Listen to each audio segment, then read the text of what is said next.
Some mistakes destroy your career in seconds. Logan Hayes made his on a crowded Florida beach when he accidentally stared at his terrifying CEO, Claire Bennett, at the exact wrong moment, right after a gust of wind exposed her in front of hundreds of strangers. He knew his life was over, his job gone, his daughter's future destroyed. But instead of ruining him, Claire did something no one expected. She walked toward his 6-year-old daughter's sandcastle and quietly sat down beside them. What happened next changed everything about their broken lives forever. If you want to see how one embarrassing moment became the greatest love story neither of them saw coming, stay with me until the end. And please hit that like button and comment with your city so I can see how far this story travels. Logan Hayes was 32 years old and absolutely convinced he was failing at everything that mattered. He gripped the steering wheel tighter as the afternoon sun blasted through the windshield of his beat-up Honda, making the cracked dashboard look even more pathetic than usual. The air conditioning had died somewhere near the Georgia state line, and now the thick Florida humidity was turning the car into a slow-cooking oven. Sweat dripped down the back of his neck. His shirt stuck to the seat. Everything smelled like old fast food and broken promises. "Daddy, are we almost there?" It's our pass. Emma's voice floated up from the back seat, small and hopeful and completely trusting in a way that made Logan's chest hurt. "Yeah, sweetheart," he said, forcing brightness into his voice. "Maybe 10 more minutes." He glanced in the rearview mirror. Emma was 6 years old, small for her age, with messy blonde hair pulled into a crooked ponytail he'd attempted that morning before giving up halfway through. She wore a purple swimsuit under her sundress because she'd been too excited to wait until they reached the beach. Her face was pressed against the window, eyes wide as she watched palm trees blur past. This trip was supposed to be special. One perfect weekend before summer ended and real life swallowed them whole again. Emma deserved that much. She deserved so much more than Logan could give her. But this weekend was all he had. The beach parking lot was chaos. Families everywhere, coolers and umbrellas, and screaming kids running in every direction. Logan found a spot near the back, killed the engine, and sat there for a moment, gathering himself. "Can we go now? Can we? Please?" "Yeah, baby. Let's go." They hauled their cheap beach gear across the hot asphalt. Emma's little hand gripped his tightly, her flip-flops slapping against the ground. She was buzzing with excitement, practically vibrating, and Logan felt the weight in his chest ease slightly. Maybe this would be okay. Maybe he could give her this one good memory. The beach was packed.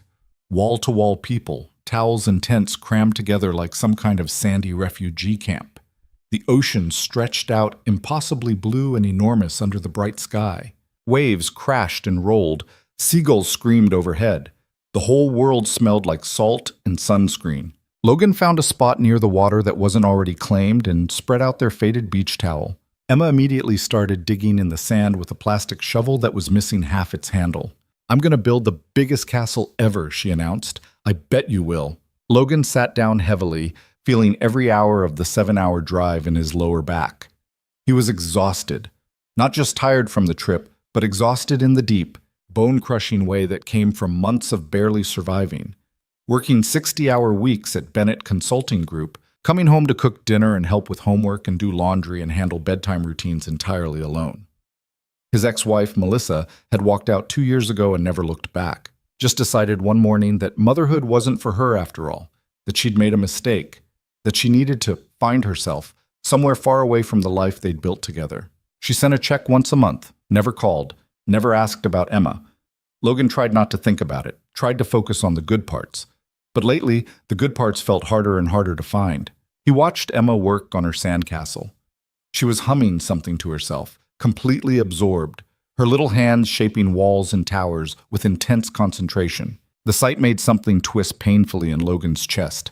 She was so small, so trusting, so completely dependent on him not to screw everything up. "Daddy, look!" She held up a shell, grinning. "That's beautiful, Em. I'm going to put it on top like a flag. Perfect idea." Logan leaned back on his hands, trying to relax. The sun felt good on his skin despite the heat. The ocean sounds were soothing. Maybe he could actually decompress for a few hours. Maybe he could stop thinking about work and bills and the fact that his car needed new tires he couldn't afford. Then he saw her. Claire Bennett, His boss. His terrifying, untouchable, ruthlessly brilliant boss. She was maybe 30 feet down the beach, standing near the waterline in a dark blue swimsuit with some kind of sheer wrap tied around her waist. Her black hair was pulled back in a sleek ponytail. Even here, even on a crowded public beach, she looked impossibly put together. Polished. Perfect. Logan's stomach dropped through the sand. What were the odds? Florida had hundreds of miles of coastline, thousands of beaches, and somehow he'd ended up at the same one as Claire Bennett on the same weekend. He immediately looked away, praying she hadn't seen him. Maybe he could just keep his head down, stay invisible, get through the weekend without any awkward encounters. The last thing he needed was his CEO watching him struggle through single parenthood on his pathetic weekend getaway. Claire Bennett was 30 years old and already a legend at the company. She'd inherited the firm from her father 3 years ago and had turned it into something even more successful and cutthroat than before. She was brilliant, driven, and absolutely terrifying in meetings. People called her the Ice Queen behind her back. Logan had seen grown men nearly cry after performance reviews with her. She didn't do small talk, didn't do office friendships, didn't seem to do anything except work 18-hour days and expect everyone else to do the same. Logan had exactly 3 interactions with her in the past year. The first was when she walked past his desk without acknowledging his existence. The second was when she sent a company-wide email about efficiency standards that made half the office panic. The third was 2 weeks ago when she'd stopped him in the hallway and asked a clipped question about a client report. He'd stammered through an answer while she stared at him with those sharp, unreadable dark eyes, and then she'd walked away without another word. Now here she was, at his beach, on his one weekend off. Logan focused on Emma's sandcastle and prayed for invisibility. For about 10 minutes, everything was fine. Emma chatted happily about her castle design. Logan nodded and made encouraging sounds while internally calculating how soon they could reasonably leave without disappointing her. Then the wind picked up. It came suddenly, one of those strong ocean gusts that appear out of nowhere.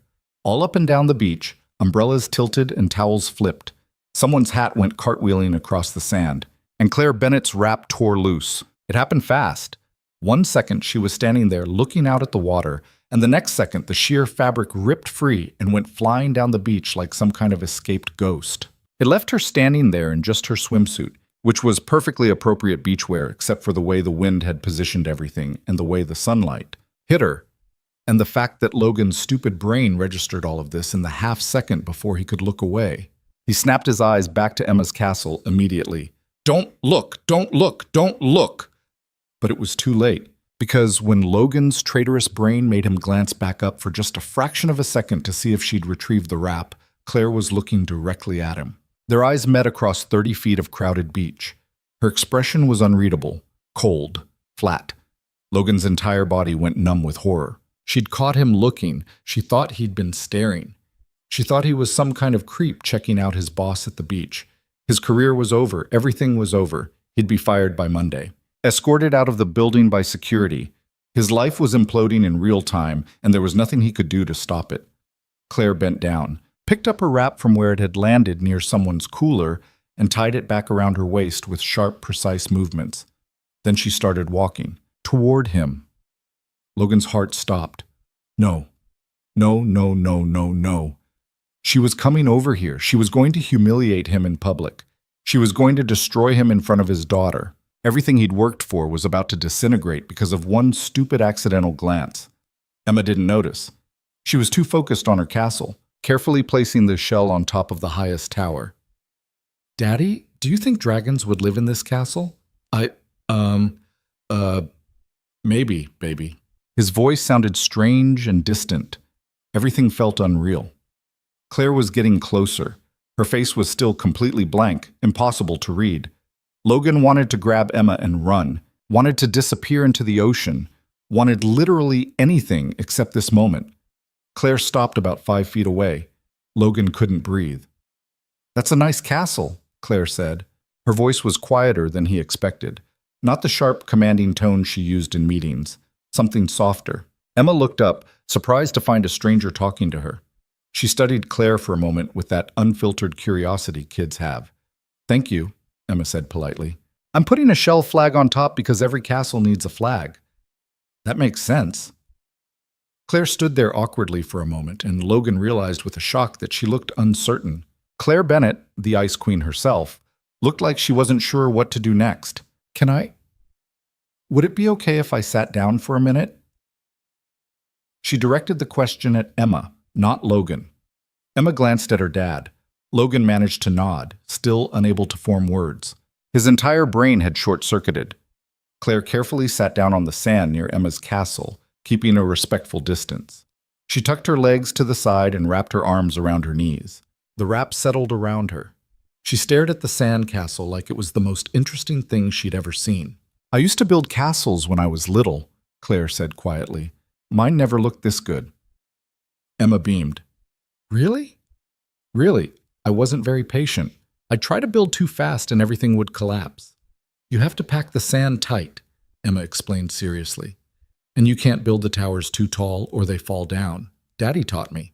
Claire glanced at Logan for the first time since sitting down. Their eyes met again and Logan felt his face burn with embarrassment. I'm sorry, he managed to croak out. About before, I didn't mean to. I wasn't. It's fine. Claire cut him off, her voice flat. The wind happens. Forget about it. But her expression said it wasn't fine. Said she knew exactly what he'd seen and exactly what he thought he'd been caught doing. An awful silence stretched out. Emma, completely oblivious to the adult tension, held out her plastic shovel. Do you want to help? I need someone to dig the moat. Claire looked at the shovel like Emma had just offered her a live grenade. I don't want to intrude on your family time. It's okay, Emma said brightly. Daddy doesn't mind? Right, Daddy? Logan made a strangled sound that Emma apparently took as agreement. Claire hesitated another moment, then carefully took the shovel. Okay, just for a few minutes. She started digging a shallow trench around the castle. Emma directed her with the seriousness of a general commanding troops. Logan sat there in complete shock, watching his 6-year-old boss around his 30-year-old CEO like they were old friends. The moat took shape. Emma clapped her hands excitedly. Now we need to add water so it looks real. I'll get it, Logan said quickly, desperate for an excuse to escape. He grabbed their sand bucket and headed toward the ocean on shaky legs. What was happening? Why was Claire Bennett sitting on the sand with his daughter building sand castles? Was this some kind of weird power play? A test? Was she going to fire him on Monday anyway? And this was just her way of twisting the knife first? He filled the bucket with seawater and trudged back. Claire and Emma were talking quietly. As he got closer, he caught pieces of the conversation. My daddy works really hard, Emma was saying. He gets tired a lot. Does he? Claire's voice was neutral. Yeah, sometimes he falls asleep on the couch with his work papers everywhere. And he always looks worried about stuff. Logan's chest tightened painfully. He didn't realize Emma had noticed. But he's the best daddy, Emma continued firmly. He makes good pancakes, and he always does the voices different when we read stories, and he never forgets to pack my lunch, even when he's super tired. Claire didn't respond, just stared at the sandcastle. Logan arrived with the bucket. Got the water. Perfect. Emma grabbed it and started carefully pouring seawater into the moat. It soaked into the sand immediately, but for a few seconds, it looked like a real moat. Emma made a satisfied sound. There. Now it's a proper castle. It's beautiful, Claire said, and something in her voice sounded genuine, almost wistful. They sat there for a while in strange, uncomfortable silence. Other families played around them. Kids screamed. Radios played. The ocean roared. But in their little bubble, everything felt suspended and weird. Finally, Claire stood up and brushed sand off her wrap. I should go. Thank you for letting me help with your castle. You can come back and visit it later if you want, Emma offered generously. We're going to be here all day. Maybe. Claire's expression was unreadable again. She looked at Logan. See you Monday. It wasn't a question. It was a statement, a reminder that real life existed beyond this beach. Yeah, Monday. Claire nodded once and walked away down the beach, her posture straight and perfect, even on the uneven sand. Logan exhaled shakily. She was nice, Emma said. Is she your friend from work? Something like that, baby. I liked her. She's pretty, and she didn't treat me like I'm stupid. Logan watched Claire's figure get smaller in the distance. His mind was racing. That had been the weirdest interaction of his entire life. He still didn't know if he was fired or not. Didn't know if Monday would bring disaster or just more of the usual grinding stress. But Emma was happy. The castle stood proud on the sand, complete with its shell flag and newly dug moat. The ocean sparkled. The sun felt warm. For a few hours, Logan let himself pretend everything might actually be okay. They spent the rest of the afternoon building additions to the castle. Emma wanted a whole kingdom, with towers and walls and a stable for horses made of seaweed. Logan helped as best he could, though his brain kept wandering back to those few minutes with Claire. The way she'd sat so stiffly.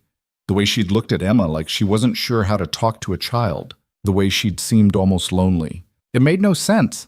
Claire Bennett was rich, powerful, successful beyond anything Logan could dream of achieving. What did she have to be lonely about? Around 4, they took a break to get ice cream from a vendor on the boardwalk. Emma got chocolate with rainbow sprinkles and immediately got it all over her face. Logan got vanilla because it was cheapest, and his budget for this trip was already stretched dangerously thin.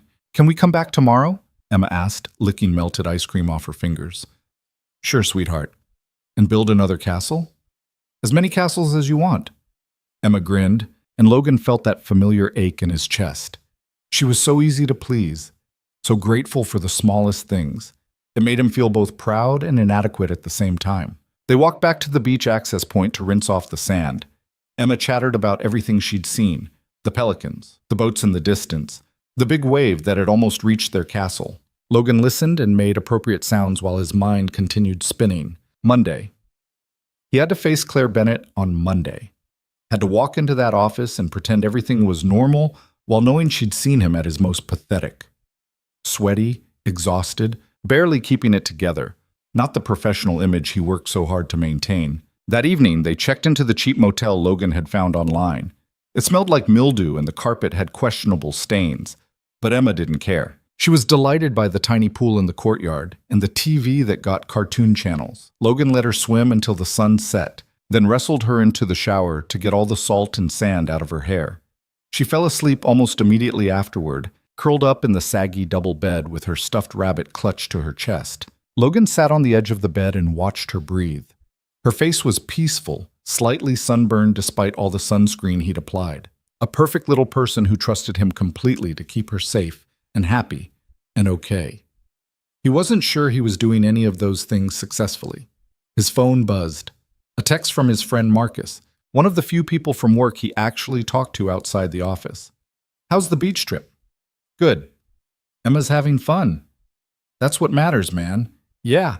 A pause, then, "BTW. Did you know Bennett is in Florida this weekend?" Logan's stomach dropped. "How did you know that?" She sent an email Friday saying she'd be unavailable. Someone in accounting said her assistant mentioned Florida. Why? No reason. Just weird coincidence. Small world, I guess. "Try to relax, man. You deserve a break." Logan put the phone down and scrubbed his hands over his face. So Claire was here deliberately. On vacation, maybe. Or one of those working vacations where she probably spent the whole time in video conferences. Either way, she'd chosen this beach. And Logan had somehow managed to end up at the same one, make a complete fool of himself, and drag her into awkward sandcastle construction with his daughter. Perfect. Just perfect. He lay down next to Emma, careful not to wake her, and stared at the water-stained ceiling. Sleep felt impossible. His mind kept replaying those moments.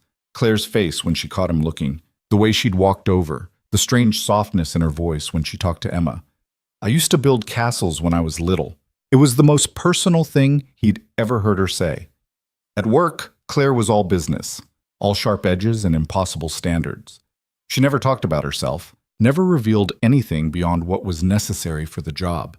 But for a few minutes today, she'd been something else, something almost human. Logan rolled onto his side and closed his eyes, listening to Emma's quiet breathing beside him. Tomorrow, they'd go back to the beach, build more castles, swim in the ocean, pretend real life didn't exist for a little while longer. And then Monday would come. Whatever happened then, Logan would handle it. He always did. He'd survived worse than an awkward beach encounter. Survived divorce, single parenthood, Poverty that kept him awake at night calculating which bills he could delay. Survived the grinding exhaustion of trying to be everything Emma needed while barely keeping his career afloat. He'd survive Monday too. He had to, because Emma was counting on him, and he'd rather die than let her down. But the next morning dawned bright and hot, the kind of aggressive Florida sunshine that made the motel's broken air conditioning feel like a personal attack. Logan woke to Emma bouncing on the bed, already in her swimsuit. Beach day, beach day. Get up, Daddy. Okay, I'm up. He wasn't. His body felt like it had been run over by something large and angry. But Emma was excited, so he dragged himself upright and went through the morning routine on autopilot. Packed the bag. Check. Sunscreen everywhere. Check. Grab the sad cooler with their sandwiches and warm juice boxes. Check. They were back at the beach by 9. The morning crowd was lighter, mostly older couples and serious swimmers. Logan found their spot from yesterday, or close enough, and spread out the towel. Emma immediately started rebuilding her castle, determined to make this one even better. Logan settled in with a book he'd been trying to read for 3 months and had made it through maybe 50 pages of. The words blurred together. He couldn't focus. Kept glancing up and down the beach, waiting for Claire to appear like some kind of designer-wrapped ghost of his professional anxiety. She didn't show up. By noon, Logan had relaxed slightly. Maybe yesterday had been her only beach day. Maybe she'd gone back to whatever expensive resort she was probably staying at. Maybe he'd actually get through the weekend without any more nightmare encounters. Daddy, I'm hungry. Okay, baby. Sandwich time. They ate their sad peanut butter sandwiches in the shade of the beach umbrella Logan had borrowed from the motel. Emma chattered between bites about all the shells she'd found and how she was going to take them home and make a collection. Can we stay longer tomorrow? She asked. Before we drive home? Ooh, we have to leave early, Em. I've got work Monday. Her face fell. Oh. But we'll come back again, maybe in a few months. Promise? Logan's chest hurt. He couldn't afford another beach trip for at least a year, but he couldn't tell her that. I promise. Emma seemed satisfied with that answer. She finished her sandwich and immediately ran back to the castle construction zone. The afternoon passed in a lazy blur. Emma played. Logan dozed off at one point and woke up disoriented, his neck stiff from the awkward angle. The sun had shifted. The beach was more crowded now, the Sunday afternoon rush in full swing. Emma was right where he'd left her, but she wasn't alone. Claire was there. She was sitting cross-legged in the sand about 3 feet from Emma's castle, wearing a different swimsuit today, dark green, equally expensive looking, and actually helping Emma construct some kind of elaborate tower system. Logan's heart jumped into his throat. How long had he been asleep? How long had Claire been sitting there? Why was this happening again? He sat up quickly. Emma noticed and waved. Daddy, look! Claire came back. She's helping me build the dragon tower. Claire glanced over, her expression carefully neutral. Your daughter has very specific architectural requirements, she said. Apparently dragons need extra ventilation. They breathe fire, Emma explained seriously. So the tower needs windows or it gets too hot inside. That makes sense, Logan managed. His voice sounded weird. Everything felt weird. Claire went back to shaping sand with careful, precise movements. She had good hands, Logan noticed, then immediately felt creepy for noticing. Long fingers, neat nails, the kind of hands that looked like they belonged in a conference room, not digging in beach sand. I can take over if you want, Logan offered weakly. I'm sure you have better things to do. It's fine. I was just walking by and Emma asked if I wanted to see her progress.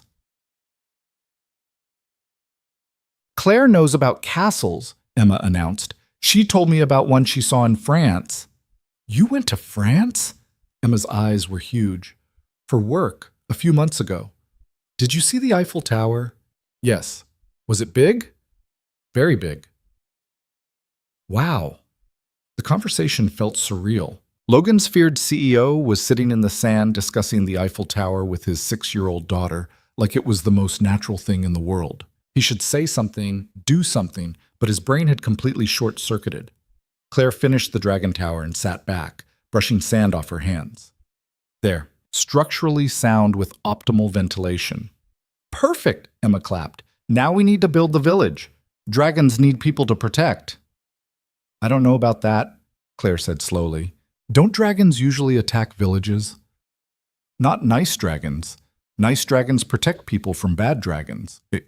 I wasn't aware there was a distinction. Oh yeah, nice dragons are the best. They're super strong and they can breathe fire, but they only use it for good things like keeping people warm and roasting marshmallows. Claire's mouth twitched slightly.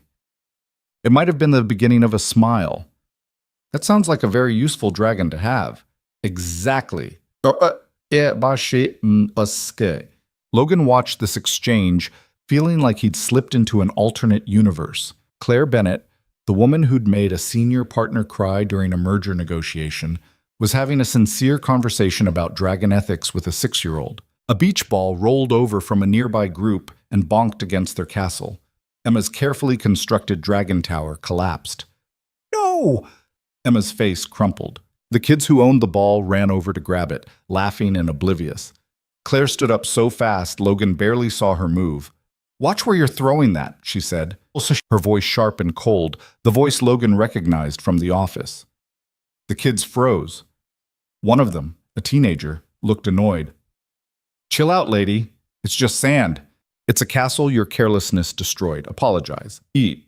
The teenager rolled his eyes, but something in Claire's expression made him mutter, "Sorry, kid," toward Emma before grabbing the ball and jogging away.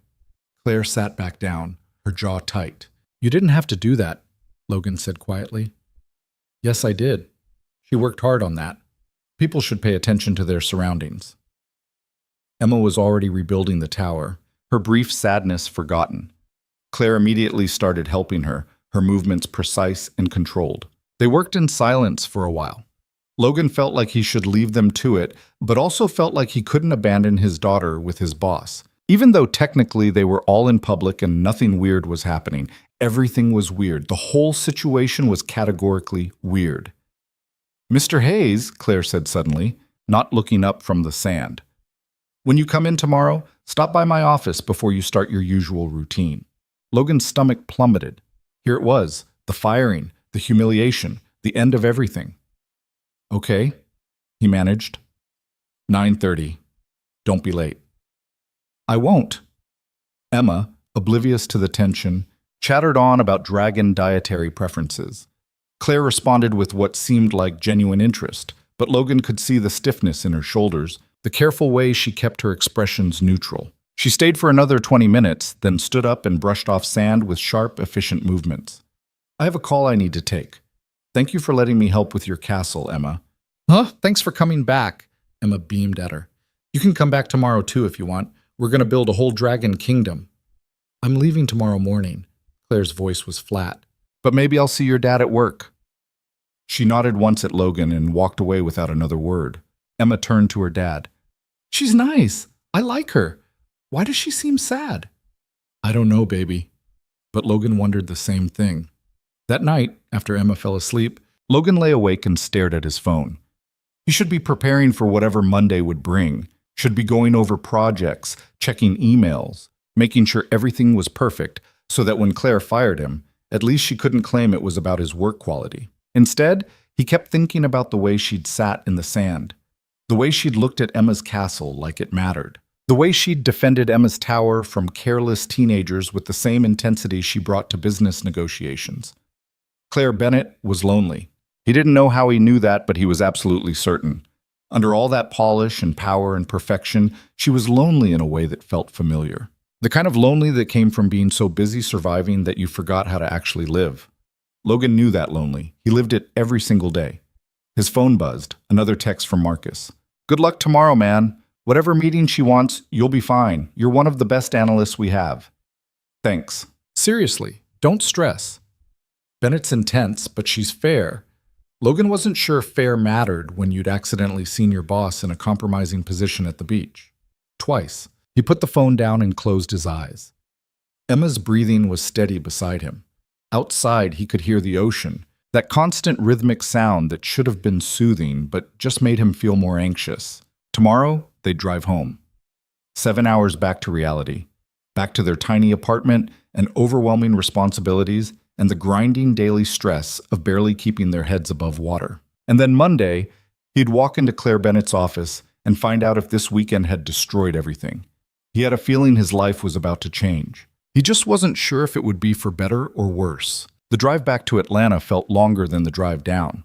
Emma slept most of the way, exhausted from 2 days of sun and sand, her cheek pressed against the window and her stuffed rabbit clutched in her arms. Logan's hands gripped the steering wheel too tight, his shoulders locked in a permanent tension that made his neck ache. 9:30. Claire's office. Tomorrow. The words played on loop in his head like a song he couldn't escape. Every possible version of that conversation ran through his mind, each one worse than the last. She'd call him in, close the door, and tell him his services were no longer needed. She'd be professional about it probably. Claire Bennett didn't seem like the type to yell. She'd just look at him with those cold, unreadable eyes and end his career with the same efficiency she brought to everything else. They got home just after 9.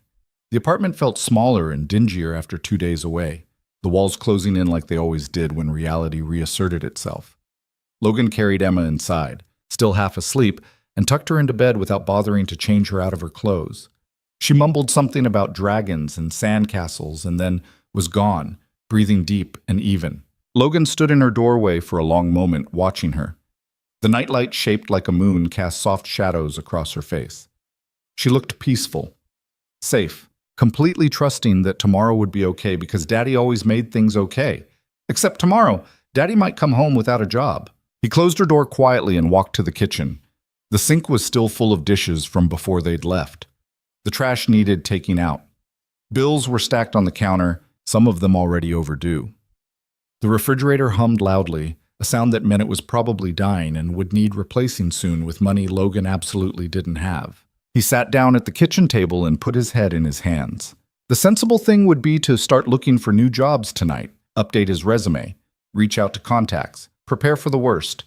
But Logan was so tired he couldn't think straight, tired in a way that went beyond physical exhaustion, down into his bones and soul. His phone buzzed, a text from an unknown number. "Don't be late tomorrow. CB." Logan stared at the message. Claire Bennett had his personal cell number.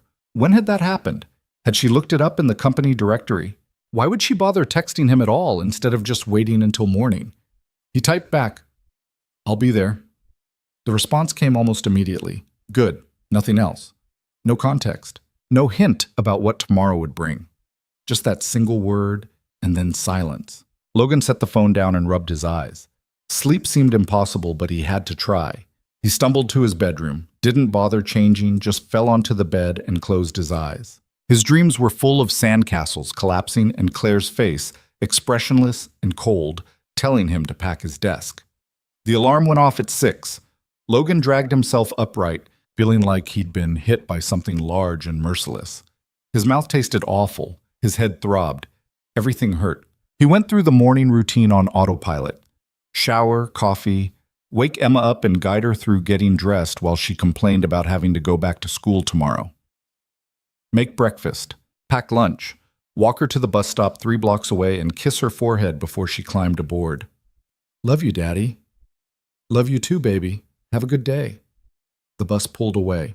Emma waved from a window. Logan waved back, his chest tight. Then he walked to his car, got in, and drove toward the office with a sense of impending doom sitting heavy in his stomach. Bennett Consulting Group occupied the top 4 floors of a glass tower in Midtown. Logan had always thought the building looked cold and sterile, all sharp angles and reflective surfaces that seemed designed to intimidate. He parked in the garage, took the elevator up, and stepped into the reception area at exactly 8:45. The office was already busy, people rushing past with coffee and tablets, conference rooms filling up, phones ringing. Logan headed to his desk in the analyst bullpen, a gray cubicle farm where 20-some people sat too close together and pretended they weren't slowly losing their minds. Marcus looked up from his computer as Logan dropped his bag. "Hey man, how was the beach?" "Good. Emma had fun." "That's what matters." Marcus studied him. "You okay? You look like hell." Didn't sleep great. "Meeting with Bennett this morning, right? I saw it on your calendar." Word traveled fast. Logan shouldn't have been surprised. "Yeah, 9:30. "What's it about?" "No idea." That was a lie, but Logan wasn't about to explain the beach disaster to Marcus. wasn't about to admit that he'd accidentally seen their CEO in a state of partial undress, and now his entire career was probably imploding. "You'll be fine," Marcus said.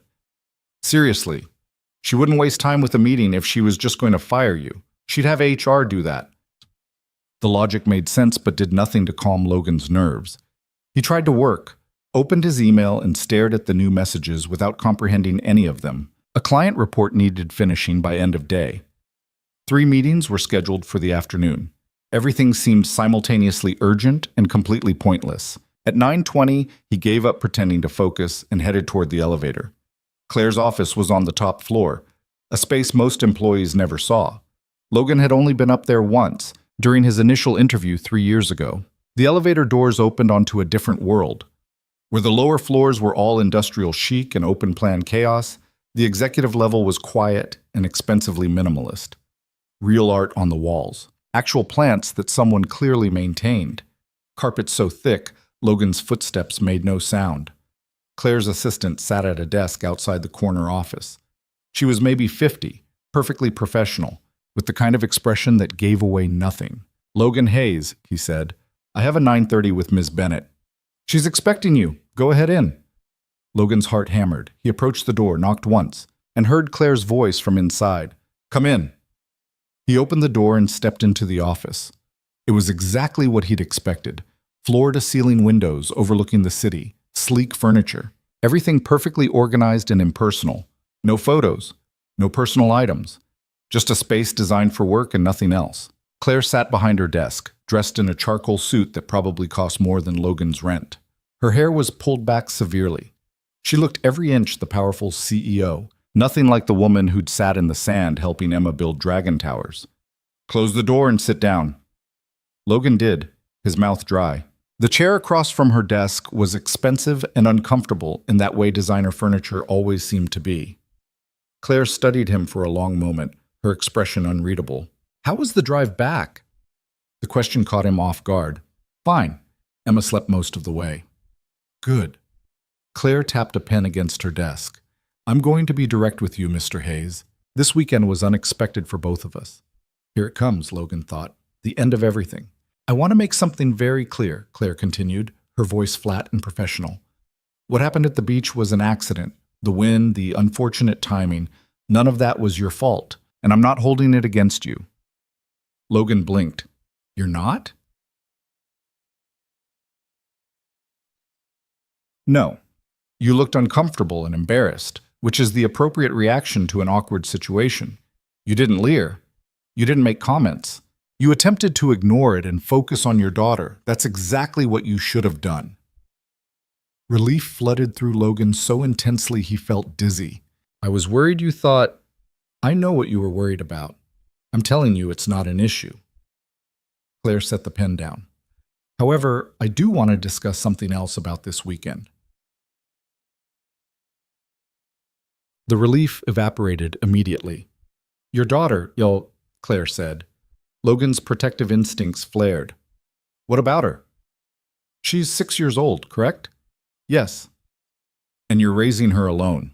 It wasn't a question, but Logan answered anyway. "Yes." "How long?" 2 years, since my ex-wife left." Claire nodded slowly, like she was processing information. "Emma mentioned you fall asleep with work papers everywhere, that you look worried a lot, that you work very hard." Busdi mama." Logan's face burned. He didn't know whether to be embarrassed or angry that his 6-year-old had apparently narrated his entire pathetic life to his boss. "I manage fine. I'm sure you do." Claire's voice was still neutral, but something in her eyes had shifted. "I pulled your file this morning. Your performance reviews are consistently excellent. Your work quality is high. But I also noticed you've declined every promotion opportunity for the past 18 months. Turned down 3 projects that would have advanced your career. Never stay late for client dinners. Always leave exactly at 5. Logan's jaw tightened. "I have responsibilities at home."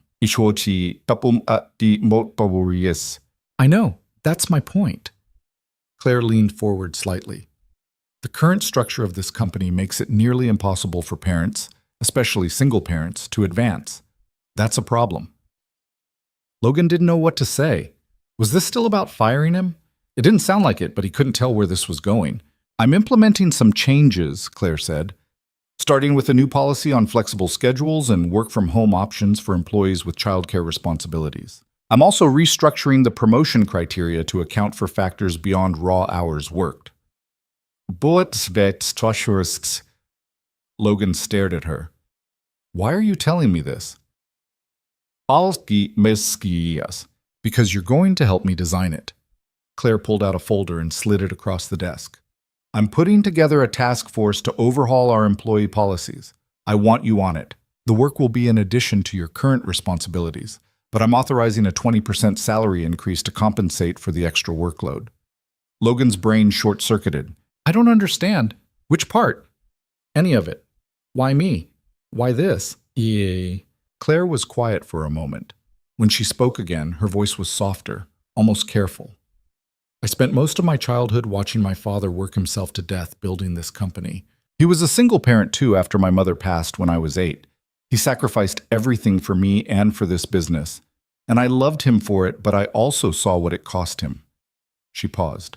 I saw what it cost both of us. The admission hung in the air between them.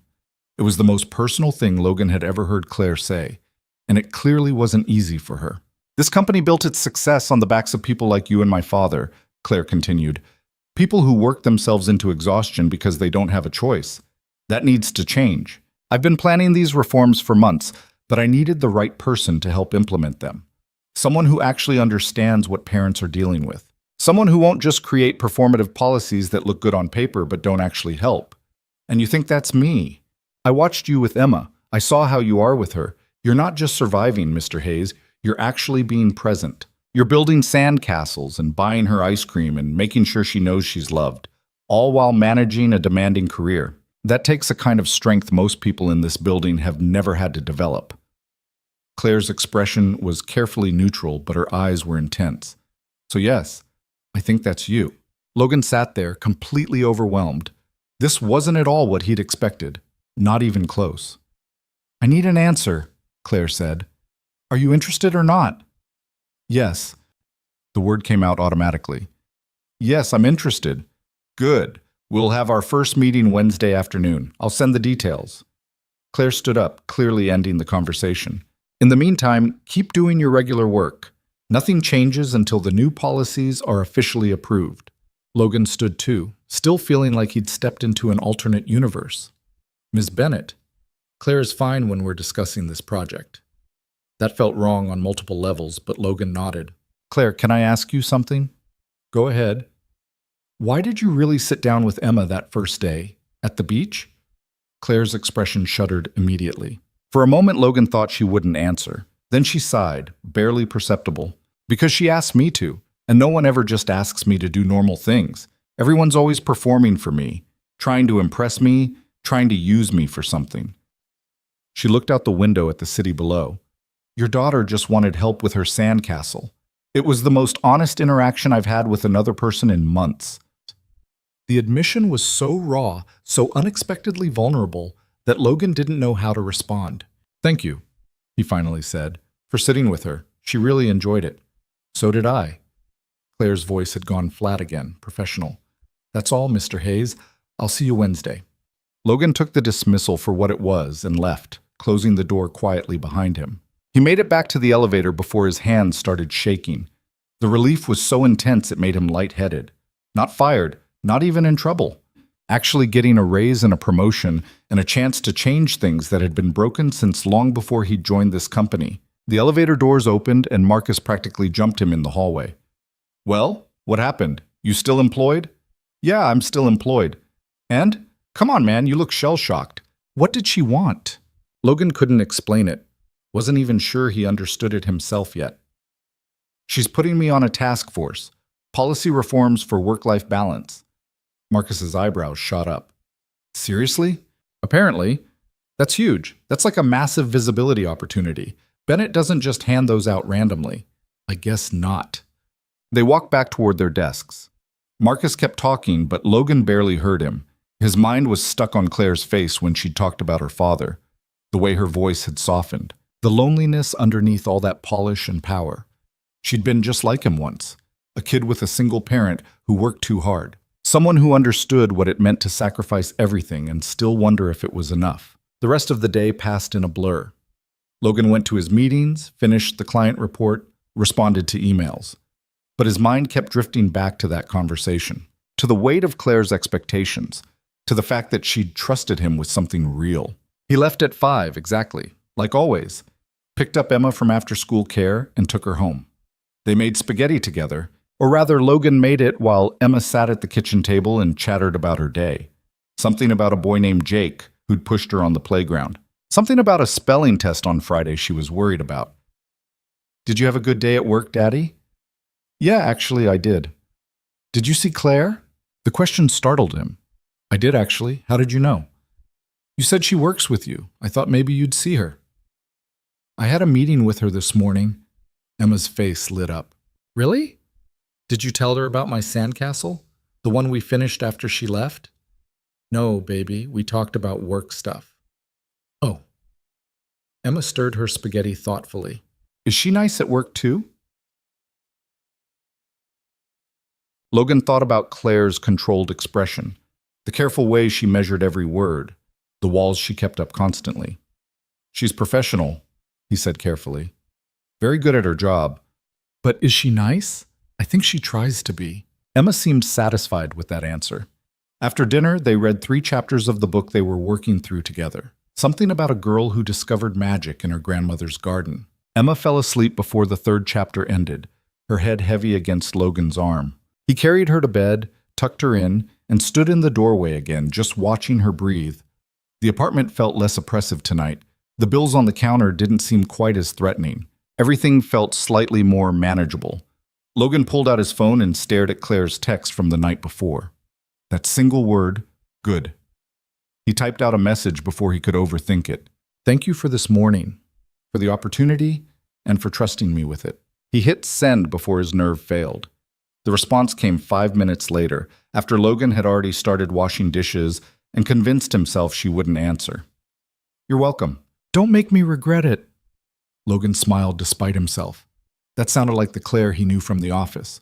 Direct, a little bit threatening, completely in control. But underneath that message, he could hear the other Claire, the one who'd sat in the sand and talked about dragons with his daughter, the one who'd admitted she was lonely without saying the actual words. He finished the dishes, paid 2 of the bills on the counter, and went to bed feeling something he hadn't felt in a long time. Hope. The next few days fell into their normal routine, except nothing felt quite normal anymore. Logan went to work, did his job, took care of Emma. But now there was this new thing hanging in the air. The task force, the policy changes, the fact that Claire Bennett had looked at him and seen something worth investing in. Wednesday afternoon arrived too fast. Logan left his desk at 2:30 and headed back up to the executive floor. This time he was directed to a conference room, sleek and modern with a long table and uncomfortable chairs. 3 other people were already there. Logan recognized 2 of them from other departments. The 3rd was someone from HR he'd never met. They all looked as confused as he felt about why they'd been selected. Claire walked in at exactly 3 o'clock. She wore a navy suit today, her hair down but perfectly styled. She carried a leather portfolio and moved with the kind of confidence that made people automatically defer to her.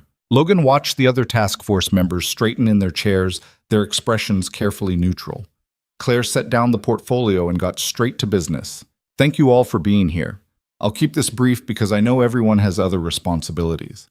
This task force exists for one reason: to make this company a place where talented people can actually have lives outside of work." She looked around the table. "Right now, we promote based on FaceTime and after-hours availability. That's lazy management, and it costs us good employees. We're going to change that." She outlined the scope of the project: research phase, policy drafting, pilot program, company-wide implementation. It was ambitious and comprehensive and would probably take 6 months to a year to fully execute. "I chose each of you specifically," Claire said. "You represent different departments and different life situations. Logan Hayes is our single-parent perspective." She gestured toward him. "Sarah Chen is managing elder care for her mother while working full-time. Marcus Rodriguez has twins under 3. And Jennifer Kim just came back from maternity leave. You're not here because you're experts in HR policy. You're here because you live the problems we're trying to solve. The meeting lasted 90 minutes. They discussed everything from flexible scheduling to remote work policies to childcare subsidies to promotion criteria reform. Claire facilitated with razor-sharp focus, cutting through tangents and keeping everyone on track. But she also listened, really listened when people shared their experiences. When Logan mentioned the impossibility of making client dinners that ran until 9, Claire made a note. When Sarah talked about having to use vacation days for her mother's doctor appointments, Claire asked follow-up questions. She was building something real here, not just checking a corporate responsibility box.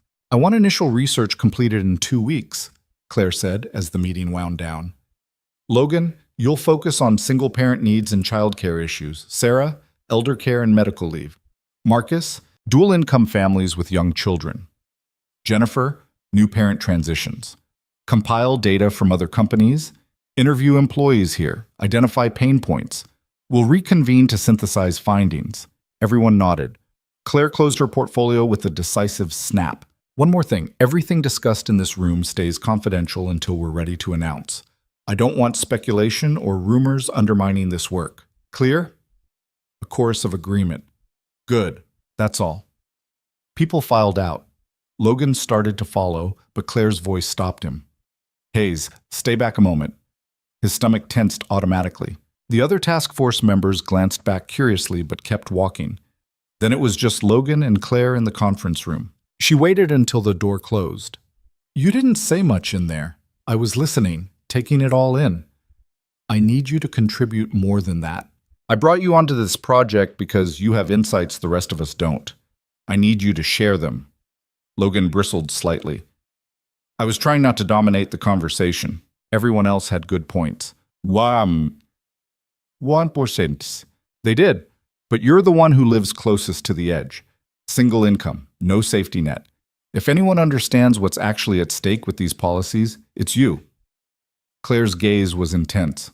I need you to be honest about what would actually help. Not what sounds good. Not what seems politically safe to suggest. What would actually make your life manageable? The directness threw him off balance. Honestly, always. Logan took a breath. Reliable work-from-home options.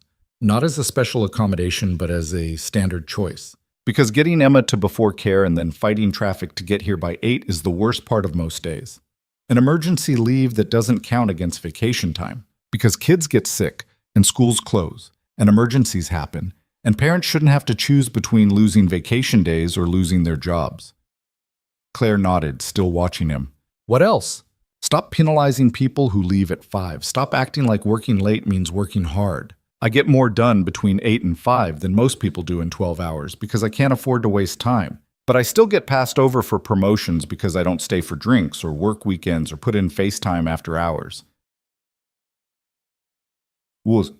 That's exactly the kind of honesty I need. Claire's expression was unreadable. Keep that energy for the research phase. Interview parents in the company. Find out what they're not saying in surveys because they're afraid it'll hurt their careers. Okay. And Hayes, don't assume I don't understand what it's like. I grew up watching this company consume my father. I know exactly what it costs. The vulnerability in that admission caught Logan off guard again. Before he could respond, Claire grabbed her portfolio and headed for the door. Send me your research plan by Friday. Then she was gone, leaving Logan alone in the conference room. He walked back to his desk in a daze.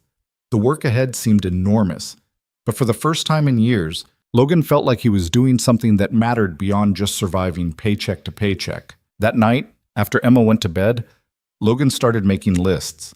Parents to interview, questions to ask, data to gather. He worked until almost midnight, energized in a way he hadn't been since before his divorce. His phone buzzed. Another message from Claire. Don't burn out before the real work starts. Get some sleep. Logan smiled. Of course she was still working too. Probably in her expensive condo somewhere, surrounded by the same kind of sterile perfection as her office. He wondered if she ever just relaxed. If she ever sat on a couch in old sweatpants and watched bad TV and let herself be something other than the Ice Queen. He typed back, same to you. A pause. Then, noted, Logan set the phone down and leaned back in his chair. The apartment was quiet. Emma's nightlight glowed from her room. Outside, the city hummed with its usual nighttime sounds. Everything was changing. Logan could feel it. Not in some huge, dramatic way, but in small shifts. The way Claire had looked at him during the meeting. The way she'd acknowledged her own past. The way Emma had asked about her like Claire was someone who mattered. It felt dangerous, like standing at the edge of something he didn't fully understand yet. But it also felt right. Logan shut down his laptop and headed to bed. Tomorrow he'd start the research, start interviewing people, start building something that might actually make things better. And somewhere across the city, Claire Bennett was probably doing the exact same thing, alone in her perfect empty apartment, working herself into exhaustion because she didn't know how to do anything else. They were more alike than Logan had ever realized. That thought followed him into sleep, along with the memory of Claire's voice saying she'd been lonely for months. Maybe they could change that too. The research consumed Logan's life for the next 2 weeks, in a way that felt almost good. He interviewed 17 parents across different departments, stayed up late compiling data, and discovered that nearly everyone had some version of the same story. They were all exhausted, all sacrificing, all pretending they had everything under control while slowly drowning. A woman in accounting cried when Logan asked what would actually help her manage better. She had 3 kids under 10 and a husband who traveled constantly for work. "I just need to not feel guilty every time I leave at 5, she said.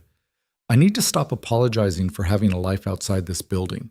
A guy in IT admitted he'd turned down 2 promotions because the new roles required weekend availability, and he had custody of his teenage daughter every other week. "I keep telling myself it's temporary," he said. "That once she's older, I can focus on my career again. But I'm 41. How much of my career am I supposed to just put on hold?" Logan wrote it all down. Every story, every frustration, every quiet desperation that people were too afraid to voice in official channels because they feared it would mark them as not committed enough, not hungry enough, not willing to sacrifice everything for the company. He compiled it into a report that was raw and more honest than anything he'd ever written for work. Then he sent it to Claire at 11 on a Thursday night and immediately regretted it. Maybe he'd been too honest. Maybe he'd crossed some line by including direct quotes that made the company sound toxic. Maybe he'd just torpedoed the one good opportunity he'd been given. His phone rang 5 minutes later, Claire's name on the screen. Logan's heart jumped. She never called. Everything was always email or text. "Hello? I just finished reading your report." Claire's voice was tight, controlled. "Are these quotes verbatim?" "Yes." "I recorded the interviews with permission and transcribed directly. The woman in accounting who cried. Who was that?" "I promised confidentiality to everyone. I can't give you names." A pause. "You're right. I shouldn't have asked." Another pause. "This is damning, Hayes. You realize that?" Yes. Logan's stomach sank. "I was trying to be honest about what people actually experience. You said you wanted honesty." "I did. I do." Claire exhaled sharply. "This is good work. Difficult to read, but good. The kind of data we need to justify major policy overhauls." Her voice shifted slightly. "How are you holding up? This couldn't have been easy to compile." The question caught him off guard. It was the first time Claire had asked him anything personal since the beach. "I'm fine. It needed to be done." "You interviewed people while working full-time and raising Emma alone. That's not fine. That's barely sustainable." A pause. "When's the last time you took a real break?" "I don't know. A while." "The beach doesn't count. That was 2 days." Claire sounded almost frustrated now. "You can't run yourself into the ground." "Hayes, I need you functional for the next phase of this project." "I said I'm fine." "You're lying." Logan bristled. "Excuse me? I've watched you for 2 weeks. You look exhausted. You're drinking too much coffee. You've lost weight you didn't have to lose. You're doing exactly what this project is supposed to prevent people from having to do." Claire's voice was sharp. "Take tomorrow off. That's not a suggestion." "I have client meetings tomorrow." "I'll handle them. You can't just—" "I'm the CEO. I can do whatever I want. Take the day off. Spend it with Emma. Sleep. Do something that isn't work." She didn't wait for his response. "Your report is excellent." For his, "We'll discuss it at the next task force meeting. Get some rest, Hayes. She hung up before Logan could argue. He sat there staring at his phone, completely thrown off balance. Claire Bennett had just ordered him to take a day off because she was worried about him burning out. The same woman who worked 18-hour days and expected everyone else to match her intensity. It didn't make sense. Unless she saw something of herself in him. Unless watching him work himself into exhaustion reminded her of her father, or reminded her of herself. Logan set the phone down and rubbed his eyes.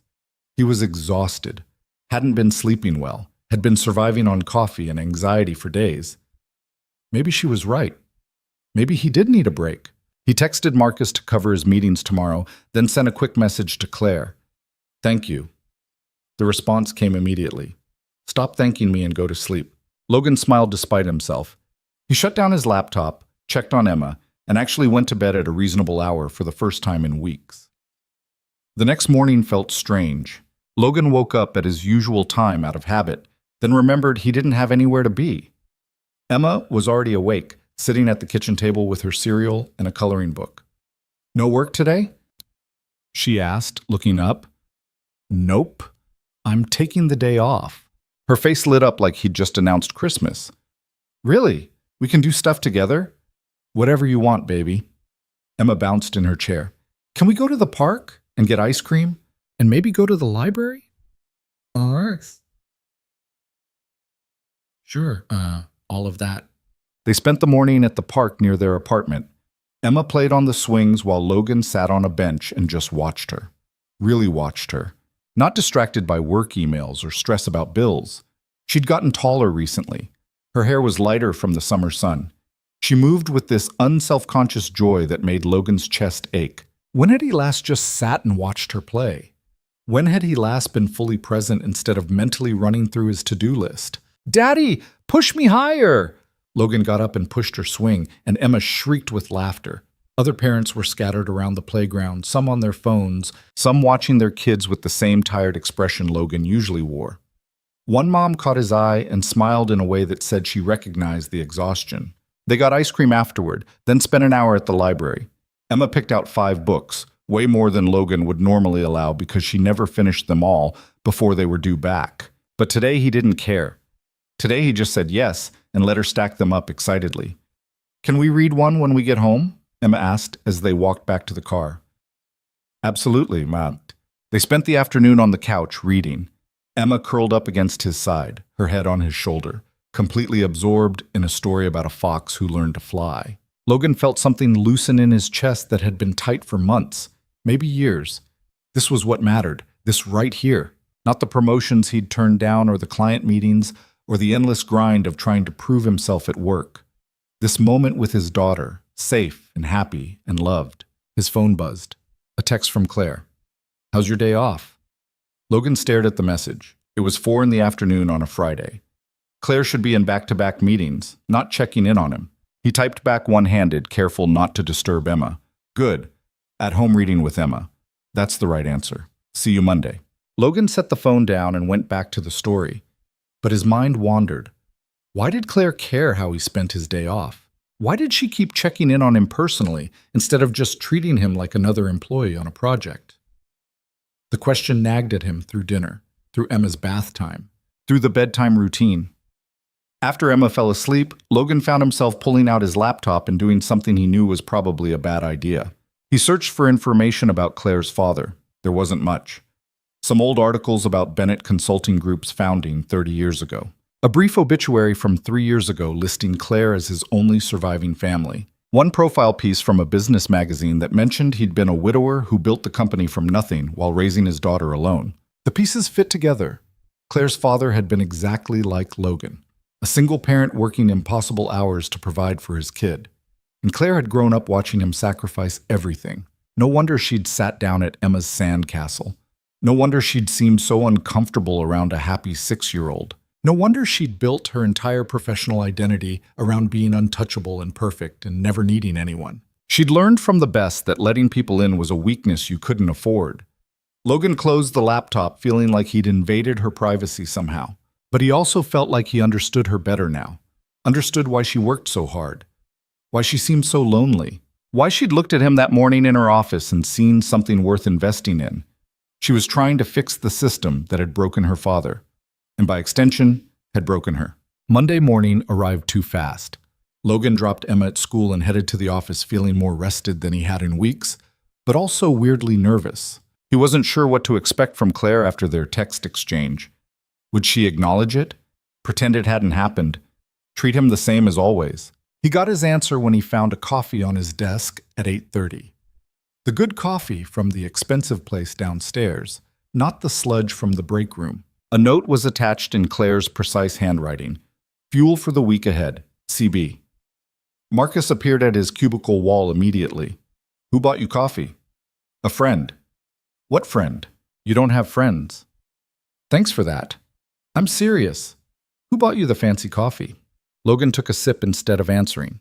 It was perfect, exactly how he liked it, which meant Claire had either asked someone or paid attention when they'd grabbed coffee during one of their task force meetings. Both options felt significant in ways Logan didn't want to examine. The week passed in a blur of regular work and task force preparation. The next meeting was scheduled for Wednesday, and Logan spent every spare moment refining his research and preparing to present findings. The other task force members had apparently been equally thorough. Sarah's report on elder care needs was brutal. Marcus had compiled data on childcare costs that made Logan's financial stress look manageable by comparison. Wednesday afternoon, they reconvened in the same conference room. Claire arrived exactly on time, carrying her leather portfolio and wearing an expression that gave nothing away. Let's start with Hayes, she said, settling into her chair. Walk us through your findings. Peace. Logan pulled up his presentation on the conference room screen and started talking. He laid out the data, shared anonymized quotes, explained the patterns he'd found across all 17 interviews. The room was silent except for his voice and the quiet sound of people taking notes. When he finished, Claire leaned back in her chair and studied the screen. Recommendations? She asked. Logan pulled up his final slide. Mandatory work-from-home options at least twice a week for all employees with documented childcare responsibilities. Protected 5 o'clock end times with no penalty to career advancement. Emergency leave separate from vacation time.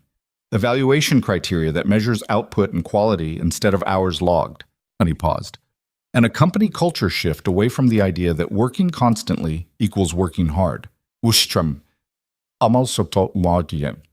last one's not a policy, Jennifer from HR pointed out. That's a mindset change, much harder to implement. It's also the most important one, Logan said. You can create all the policies you want, but if the culture still punishes people for using them, nothing actually changes. Claire nodded slowly. Agreed, which is why we need to start at the top. Leadership has to model the behavior we want to see. She looked around the table. That includes me. I'm going to start leaving at 6. Working from home 2 days a week. Actually taking my vacation time. If I don't, no one else will feel safe doing it.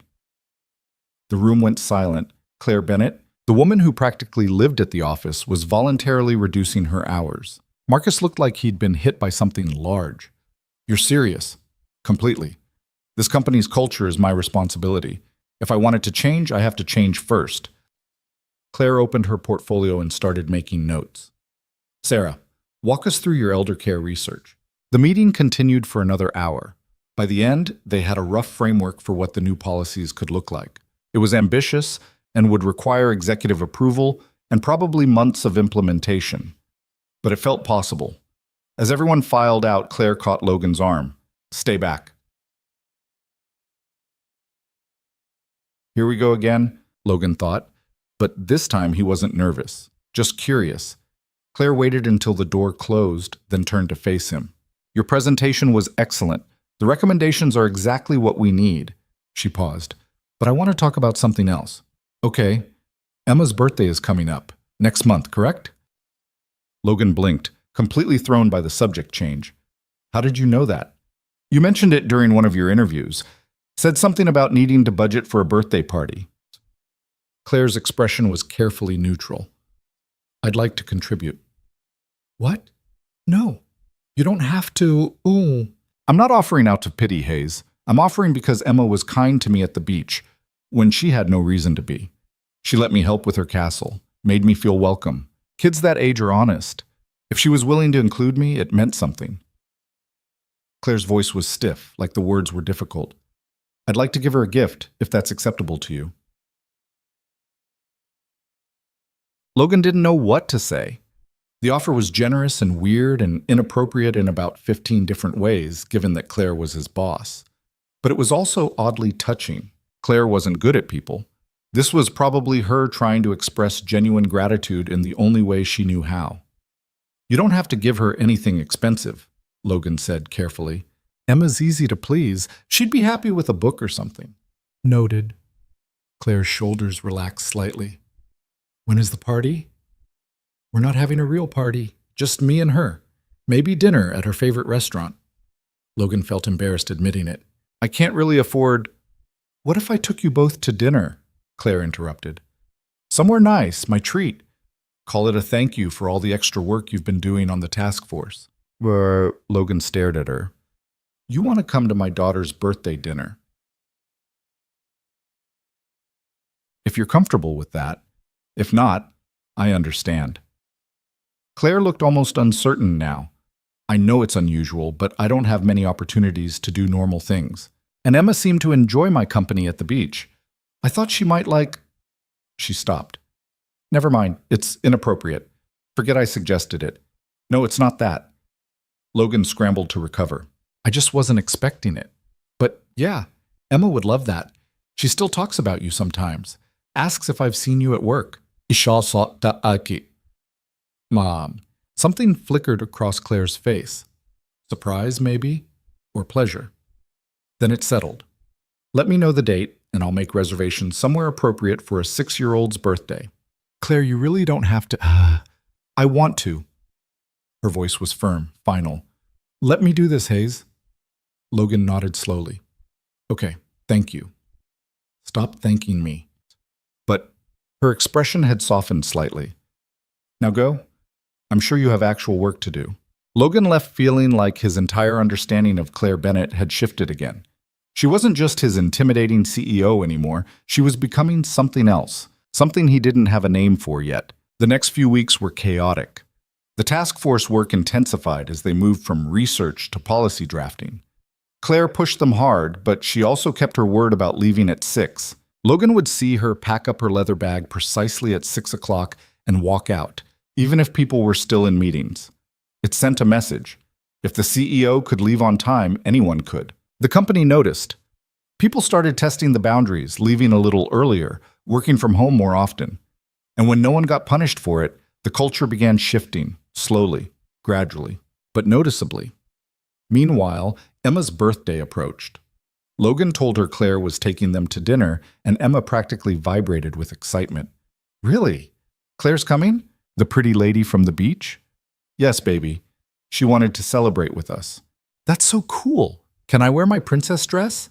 Absolutely. The night of the dinner, Logan spent way too long trying to figure out what to wear. It was just dinner, a birthday dinner for a 6-year-old. But it was also dinner with his CEO at some expensive restaurant she was paying for. He settled on dark jeans and a button-down, hoping he'd hit the right balance between casual and respectful. Emma wore her purple princess dress and insisted on a sparkly headband. She looked adorable, and Logan took about 20 pictures before they left the apartment. Claire had made reservations at an upscale Italian place downtown that had somehow managed to be both elegant and kid-friendly. When Logan and Emma walked in, Claire was already there, sitting at a corner table. She wore dark pants and a silk blouse, her hair down and loose around her shoulders. She looked different outside the office, softer, more approachable. Emma ran over immediately. Claire, you came! Claire stood up, and for a second she looked genuinely uncertain about how to greet a 6-year-old at a birthday dinner. Then Emma hugged her legs, and Claire's expression did something complicated. Happy birthday, Emma. Claire's voice was quiet. She pulled a wrapped package from the chair beside her. I brought you something. Emma's eyes went huge. Really? Can I open it now? Well, that's up to your dad, bum. Logan nodded, his throat tight. Emma tore into the wrapping paper with the efficiency of a kid who knew exactly what she was doing. Inside was a hardcover book, beautifully illustrated, about dragons who protected kingdoms and formed alliances with brave children. Dragons! Emma clutched the book to her chest. It's perfect, thank you. You're welcome. Claire's expression was carefully controlled, but her eyes had gone warm. I remembered you liked dragons. They sat down and ordered food. Emma chattered through the entire meal, telling Claire about school and her friends and the spelling test she'd aced. Claire listened with what seemed like genuine interest, asking questions and responding thoughtfully instead of just humoring a kid. Logan watched them interact and felt something shift in his chest. Claire was trying so hard, trying to be present, trying to connect with Emma in a way that clearly didn't come naturally, but mattered enough to attempt anyway. Daddy says you work with him, Emma said between bites of pasta. Are you friends? Claire glanced at Logan. We're colleagues. We work on an important project together. But do you like each other, Matt? Leave it to a 6-year-old to ask the question no adult would dare voice. I respect your father very much, Claire said carefully. He's very good at his job. That's not what I asked. Emma tilted her head. Do you like him? Claire's composure slipped for just a second. Yes, I like him. Logan's face heated. Em, that's enough. Eat your dinner. Emma grinned like she'd won something, then went back to her pasta. The rest of the meal passed in easier conversation. They ordered dessert, a massive chocolate cake with candles. The restaurant staff sang happy birthday, and Emma blew out the candles with determination, making a wish she refused to reveal. When they finally left, Emma was half asleep and sugar crashed. Logan carried her to the car while Claire walked beside them. Thank you for this, Logan said quietly. She had a great time. Would you guys share why he spoke? So did I. Claire stopped next to his car. I can't remember the last time I did something like this. Something just nice. No business angle. No networking. She looked at Emma, asleep against Logan's shoulder. She's a special kid, Hayes. You're doing a good job with her. The compliment hit Logan harder than it should have. I'm trying. It shows. Claire reached out like she might touch Emma's hair, then pulled back. She's lucky to have you. I'm the lucky one. They stood there in the parking lot for a long moment, the silence comfortable in a way Logan hadn't expected. Finally, Claire stepped back. I should go. See you at the office Monday. See you Monday. Claire walked toward her car, a sleek black sedan that probably cost more than Logan made in a year. She glanced back once before getting in, and Logan caught something in her expression that looked almost like longing. Then she was gone, and Logan was left standing in the parking lot with his sleeping daughter and a feeling he couldn't quite name. That night, after tucking Emma into bed with her new dragon book on the nightstand, Logan's phone buzzed. Thank you for letting me be part of tonight. It meant more than you probably realize. CB. Logan stared at the message for a long time before responding. Thank you for making her birthday special. She'll remember this. The reply came quickly. I will too. Logan set the phone down and sat on his couch in the dark apartment. Something had changed tonight. Some line had been crossed, though he wasn't sure exactly when or how. Claire wasn't just his boss anymore. She wasn't just the person leading the policy reform project. She was becoming someone who mattered, someone who showed up, someone who tried. And that was terrifying, because Logan couldn't afford to care about Claire Bennett beyond a professional capacity. Couldn't afford to read into text messages or dinner invitations, or the way she looked at Emma like she'd never seen anything quite so perfect. He had too much to lose. Emma had too much to lose. But the feeling was there anyway, small and persistent, growing in the spaces between work meetings and task force sessions and late-night text exchanges about nothing important. Claire was lonely. Logan was lonely. And they'd somehow stumbled into each other's lives in a way that felt both accidental and inevitable. Logan knew he should be careful, should keep his distance, should remember that mixing personal feelings with professional relationships was a disaster waiting to happen. But when his phone buzzed again with a simple, "Good night, Hayes," Logan smiled in his dark apartment and typed back, "Good night, Claire," without thinking twice. The careful distance was already gone. He just hadn't admitted it yet. The weeks after Emma's birthday blurred together in a way that felt both ordinary and completely different from anything Logan had experienced before. Work continued. The task force progressed through policy drafts and executive presentations. Emma went to school and came home and needed help with homework. Everything was normal except for the fact that Claire Bennett had somehow become part of their lives in small, unexpected ways. She started joining their lunch break sometimes, showing up in the employee cafeteria with her tray, and sitting down like it was the most natural thing in the world. The first time it happened, the entire room went silent. Claire Bennett didn't eat in the cafeteria. She had meals delivered to her office or went to business lunches at expensive restaurants. But there she was, eating mediocre pasta and asking Logan about Emma's progress with the Dragon Book. Marcus nearly choked on his sandwich. "Is that actually happening right now?" he whispered after Claire left. "Apparently. Bennett doesn't do lunch with random employees. What's going on? We work together on the task force. That's all." Marcus gave him a look that said he absolutely didn't believe that, but Logan ignored it. Because the truth was more complicated than he wanted to admit, even to himself. Claire had also started texting him about non-work things, random observations, articles she thought he'd find interesting. Once, a photo of a ridiculous-looking dog she'd seen on her morning run with the caption, "Thought Emma would appreciate this." Logan had shown Emma, who'd laughed so hard she got hiccups. It felt like friendship, except Logan had never had a friend who was also his CEO and who looked at him sometimes during meetings in a way that made his chest tight. The task force presented their preliminary policy recommendations to the executive team in early October. Logan stood in front of a room full of vice presidents and senior partners and explained why the company needed to fundamentally change how it treated employees with families. His voice stayed steady even though his hands were shaking. Claire sat at the head of the table, her expression unreadable, letting Logan make the case without interfering. When he finished, the room was quiet for a long moment. Then one of the older partners spoke up. These policies would cost the company millions, reduced productivity, increased operational complexity. For what? To coddle employees who can't handle the demands of the job? Logan's jaw tightened, but before he could respond, Claire's voice cut through the room like ice. To retain talented people who are currently leaving for competitors with better work-life balance. To avoid the much higher costs of constant turnover and training. To build a company culture that doesn't destroy the people who make us successful. She leaned forward. And because it's the right thing to do.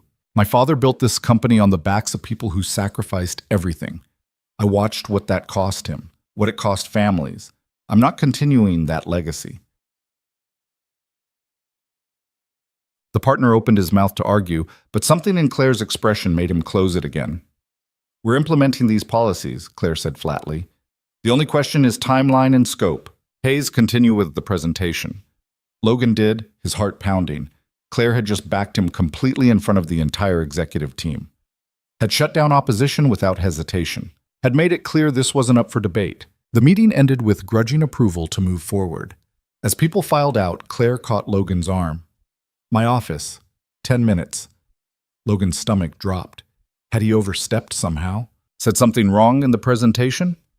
He made his way to the executive floor exactly 10 minutes later, his mind racing through everything he'd said, looking for the mistake. Claire's assistant waved him through. Logan knocked and entered to find Claire standing at her window, looking out over the city. "Close the door."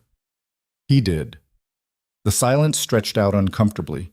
Finally, Claire turned around. Her expression was different from the controlled mask she'd worn in the meeting. Something raw showed through. "Thank you," she said quietly. Logan blinked. "For what?" "For making me remember why this matters. I've been running this company for 3 years, and somewhere along the way, I forgot the point of all of it. I got caught up in profit margins and growth targets, and proving I could be as ruthless as my father." She looked tired suddenly. "Watching you present today, hearing you talk about what these policies could mean for actual human beings, it reminded me that business doesn't have to be brutal to be successful." Logan didn't know what to say. This was the most vulnerable he'd ever seen Claire. "You would have figured it out eventually," he managed. "Maybe, but I'm glad I didn't have to." Claire walked to her desk and sat on the edge of it, a casual posture he'd never seen from her before. "Can I ask you something personal?" "Okay." "Do you ever resent Emma for limiting your career options?" The question was so unexpected, Logan actually laughed. "Never, not once. She's the only thing in my life I know I got right. Even when it's hard? When you're exhausted and overwhelmed and watching other people advance while you stay stuck? Even then." Logan studied her. "Why are you asking?" "No." Claire looked down at her hands. I spent my entire childhood watching my father choose this company over time with me, over his health, over everything. He loved me, I know he did, but the work always came first, and I understood, or thought I did. I built my whole identity around being like him. Strong, focused, willing to sacrifice anything for success. She paused. But then I met Emma, and I watched how you are with her, how you choose her every single time without hesitation or resentment, and I realized I have no idea what that kind of love actually looks like. Logan's throat felt tight. Claire, I'm not looking for pity. I'm just trying to understand how you do it, how you make it look so easy. It's not easy. It's the hardest thing I've ever done. Logan moved closer without thinking about it. But Emma didn't ask to be born. She didn't ask for her mother to leave or for me to be barely holding it together most days. She just needs someone to love her completely, to show up, to be there even when it's hard. That's not sacrifice, Claire. That's just being her father. But Claire looked at him with an expression he couldn't quite read. You're a better person than most people in this building, including me. That's not true. It is. And I think that's why I keep... She stopped herself. Never mind. Why you keep what? Claire shook her head. Nothing. Forget I said anything. She stood up, her professional mask sliding back into place. The executive team approved the policies. We'll start implementation next quarter. You should be proud of what you've accomplished. The subject change was obvious, but Logan let it go. Thank you for backing me up in there. I wasn't backing you up. I was agreeing with you. There's a difference. Claire's voice was back to business. Now go. I'm sure you have work to do. Logan nodded and left, but the conversation stayed with him for the rest of the day. Claire had been about to say something important before she'd stopped herself. Something that started with, "That's why I keep," and ended with her shutting down completely. That night, Emma asked about Claire over dinner. Is Claire coming over again soon? I don't know, baby. She's very busy. But she's our friend now, right? Friends visit each other. Logan didn't know how to explain that adults didn't really have friendships the way kids did, that professional boundaries existed, that his boss coming to Emma's birthday dinner was already unusual enough without inviting her over for casual visits. She's my boss, Em. It's complicated. Why? Because grown-up relationships are weird. Emma considered this. I think she's lonely. She should come over more. We could show her our movie collection. Logan smiled despite himself. Our movie collection was about 8 DVDs Emma had gotten from the library's donation bin and watched so many times she could recite them. Maybe sometime. But Emma's observation stuck with him. Claire was lonely. She'd basically admitted it that day in her office. And Logan kept thinking about the way she'd looked when she said she didn't know what unconditional love looked like. He texted her before he could overthink it. Emma says you should come visit sometime, watch movies, be a friend instead of just a colleague. No pressure, but the invitation's there. He hit send and immediately regretted it. Too casual, too presumptuous. Claire was going to think he'd lost his mind. The response came 15 minutes later. What kind of movies? Logan stared at his phone. Was she actually considering it? Mostly animated, lots of dragons, very age-appropriate and probably boring for adults. I've never watched an animated movie. That stopped Logan cold. Never? How did someone reach 30 without ever watching a single animated movie? Then you're way overdue. Saturday afternoon if you're free. No work talk allowed. A long pause. Logan's heart hammered. Then, okay, what should I bring? Logan smiled. Just yourself. We've got everything else covered. Saturday arrived faster than Logan expected. He spent the morning cleaning the apartment, which mostly meant shoving clutter into closets and hoping Claire wouldn't judge him too harshly for the mismatched furniture and scuffed floors. Emma helped by arranging her stuffed animals in what she called a proper welcome committee. Claire showed up at 2 wearing jeans and a sweater, her hair in a casual ponytail. Logan had never seen her look so normal, so approachable. Hi! Emma launched herself at Claire immediately. You came! I said I would! Claire looked around the apartment and Logan braced himself for judgment, but she just smiled slightly. This is nice. It feels like a home. It's small and kind of falling apart, but it's ours, Logan said. That's what makes it nice. They settled on the couch, Emma between them, and started the first movie. It was one of Emma's favorites about a girl who discovered magic and had to save her village. Logan had seen it probably 50 times. But watching Claire watch it was different. She was completely absorbed, her expression shifting with the story in a way that made her seem younger, more vulnerable. When the movie ended, Emma immediately wanted to start another one. Claire agreed without hesitation. And Logan made popcorn while Emma narrated her entire interpretation of the first movie's themes to Claire, who listened like it was the most important thing she'd ever heard. The second movie was about a lost prince and a dragon who became unlikely friends. Halfway through, Emma fell asleep between them, her head on Claire's shoulder. Claire froze. "Is this okay?" she whispered. "She wouldn't do it if she didn't want to," Logan whispered back. Claire carefully adjusted so Emma was more comfortable, then went back to watching the movie. Logan watched her instead. The way she'd gone completely still when Emma had leaned against her. The way her hand had moved like she wanted to touch Emma's hair, but didn't quite dare. The way her entire expression had softened into something almost heartbreaking. The movie ended. Emma was still asleep. Logan carefully picked her up. "I'm going to put her in her bed. I'll be right back." He carried Emma to her room and tucked her in, pulling the covers up and making sure her stuffed rabbit was within reach. When he came back to the living room, Claire was standing at the bookshelf, looking at the collection of photos Logan had framed there. Most of them were Emma at various ages. A few were from the beach trip. One showed Emma and Claire building the sandcastle together, taken by another beachgoer who'd offered. "I didn't know you had this," Claire said quietly, touching the frame. "Emma wanted to remember that day. She talks about you a lot." "She does?" "Yeah. She thinks you're cool and pretty and smart." Direct quote. Claire smiled, but it didn't quite reach her eyes. "She's easy to love. You both are." The words hung in the air between them. Logan's heart did something complicated in his chest. "Claire, I should go." She turned from the photos abruptly. "Thank you for today. I had a really good time." "You don't have to leave. We could order dinner, watch another movie." "I do have to leave." Claire's voice had gone tight. "Because if I stay, I'm going to say something I shouldn't, and that wouldn't be fair to either of us." Logan moved closer. "What if I want you to say it?"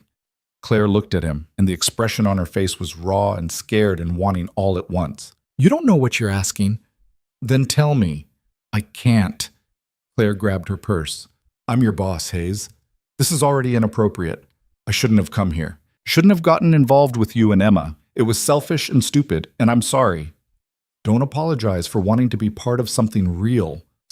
Logan's voice came out rougher than he intended. "Don't apologize for being lonely." "I'm not lonely. I'm fine." "You're lying." Claire's composure cracked.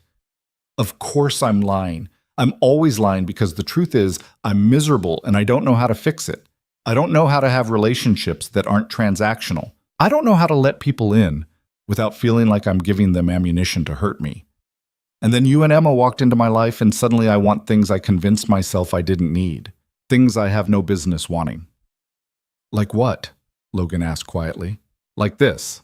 Like family dinners and movie afternoons and being part of something that matters beyond profit margins and business strategy. Like watching Emma sleep on my shoulder and feeling like maybe I could be good at something other than work."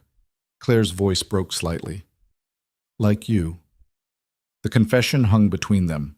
Logan couldn't breathe.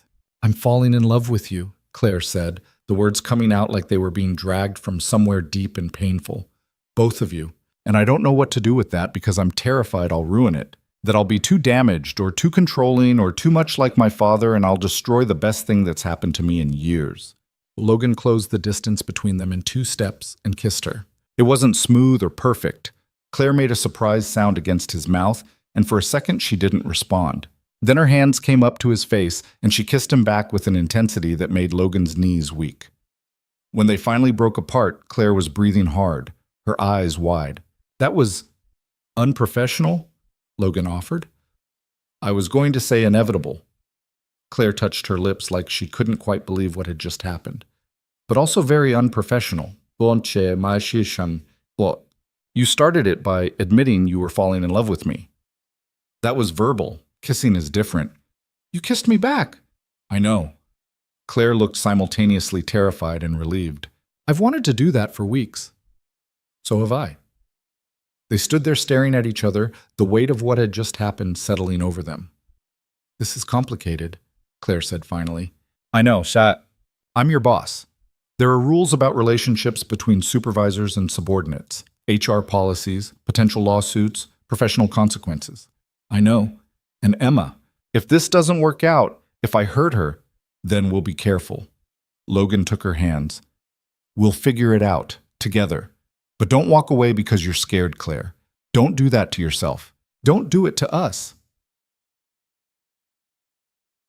Claire's eyes were bright with something that might have been tears. "I don't know how to do this. How to be someone's partner. Someone's—" She couldn't finish the sentence. "Someone's what?" "Someone's mother figure.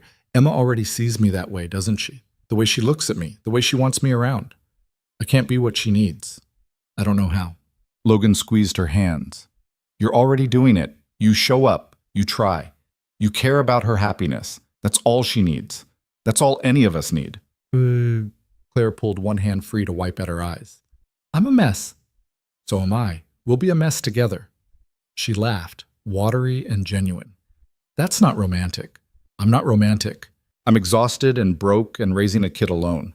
What I can offer you is real, messy and complicated and real. If that's not enough..." Claire kissed him again, softer this time. When she pulled back, she was almost smiling. "It's enough. You're enough. This is enough." They stood in Logan's tiny living room, holding on to each other like they were both afraid of letting go, and something fundamental shifted in the air. This was happening. They were doing this. All the complications and professional risks and potential disasters didn't matter, because Claire Bennett was looking at Logan like he was the answer to a question she'd been asking her entire life. "Stay for dinners," Logan said. "Okay, Pete. And after, we need to talk about how we're going to handle this at work. The disclosure process. Making sure we're not violating any company policies." Claire nodded. "Monday morning? I'll talk to HR. We'll do this the right way." "The right way that doesn't get either of us fired? That would be ideal." Claire's professional mask was trying to reassert itself, but failing. She just looked happy. Genuinely happy in a way Logan had never seen before. They ordered pizza and ate it at Logan's tiny kitchen table. Emma woke up halfway through dinner, wandered out in her pajamas, and climbed into Claire's lap without asking permission. Claire's arms came around her automatically, and Logan watched his daughter snuggle against the woman who'd been a terrifying stranger 4 months ago. "Are you staying for a while?"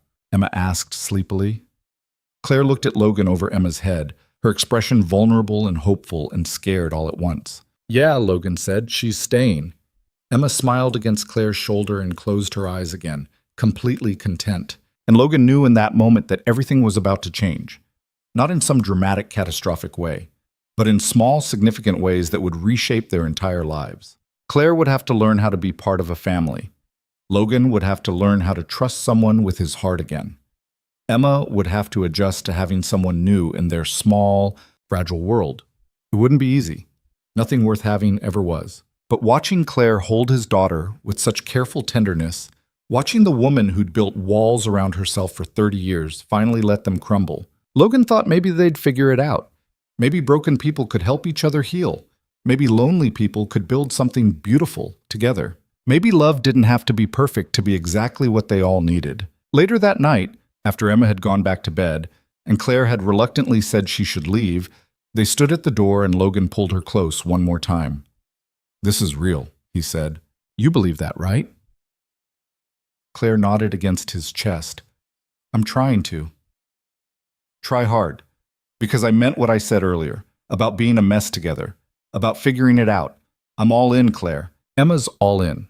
The question is whether you're ready to be all in too." Claire pulled back to look at him. Her eyes were fierce and determined and still a little scared.